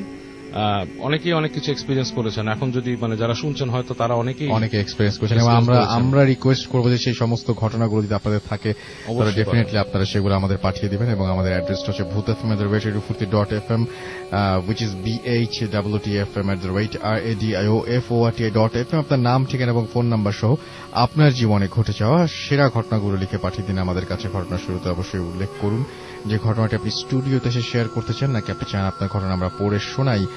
আর যারা দেশের বাইরে আছেন তারা অডিও ক্লিপ পাঠাতে পারেন। ঘড়িতে সময় রাতে 1:45। সুতরাং আমরা একটা বিজ্ঞাপন বিরতির পরে ফিরে এসে শুধুমাত্র আপনাদের বিদায় নেওয়ার মতো সময়টুকু আমাদের কাছে আছে।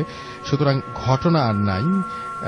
যারা শেষ মুহূর্ত পর্যন্ত আমার সঙ্গে থাকতে চান, আমি আরো একবার আসবো আপনার সাথে কথা বলতে, সেই পর্যন্ত থাকতে পারেন। স্টে টিউনড রেডিও ফুর্তি and don't stop the Foorti. Bhoot FM, the night comes alive with Graminphone.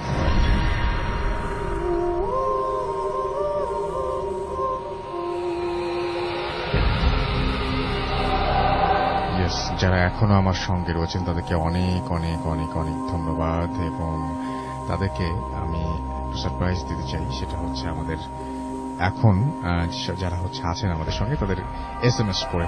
ফুর্তি বাগেরহাট থেকে আমাদের SMS, আচ্ছা বাদল আমাদের SMS করেছেন বাগেরহাট থেকে, ইন্দ্রজিৎ সরকার ঢাকা থেকে আমাদের SMS করেছেন, লি গুলশান থেকে SMS করেছেন, সাবরিনা বরিশাল থেকে, এবং আমাদেরকে SMS করেছেন দেখতে পাচ্ছি সুব্রত ঈশ্বরগঞ্জ থেকে, এছাড়াও ভাষা নিয়ে আমাদের SMS করেছেন ইমন বরিশাল থেকে, বিজয় আমাদের সঙ্গে রয়েছেন, দুলাল এবং সোহেল আমাদের সাথে রয়েছেন হেমায়তপুর থেকে, রীতি জুবায়ের খন্দকর পুবাইল গাজীপুর থেকে আমাদের সঙ্গে রয়েছেন দেখতে পাচ্ছি, মনি জামালপুর থেকে, রাহাত আমাদের সঙ্গে রয়েছেন দেখতে পাচ্ছি, সদয়, এছাড়া আমাদের সঙ্গে রয়েছেন SH আবরার, আমাদের সঙ্গে রয়েছেন দেখতে পাচ্ছি ডিগু, এছাড়া আমাদের সঙ্গে রয়েছেন দেখতে পাচ্ছি রূপা খুলনা থেকে, এবং অনেক ভয় লাগছে লিখেছেন তিনি।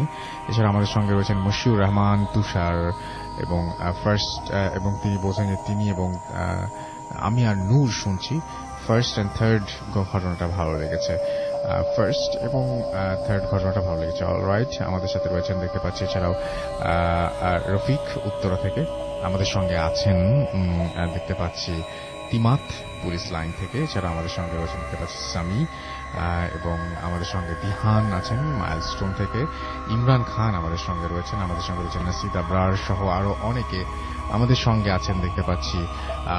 MD শহীদুল ইসলাম ভয় লাগছে লিখেছেন, আমাদের সঙ্গে রয়েছেন মানে ফেসবুকে আমি বলছি, শাওন খান, কাজী মোহাম্মদ রুবায়েত, এছাড়া আমাদের সঙ্গে রয়েছেন দেখতে পাচ্ছি শিশির, আমাদের যে ভূত এফএমের যে পেজটা রয়েছে সেই পেজেও দেখতে পাচ্ছি আমাদের সঙ্গে অনেকেই এই মুহূর্তে আছেন, এবং এই দিন তারা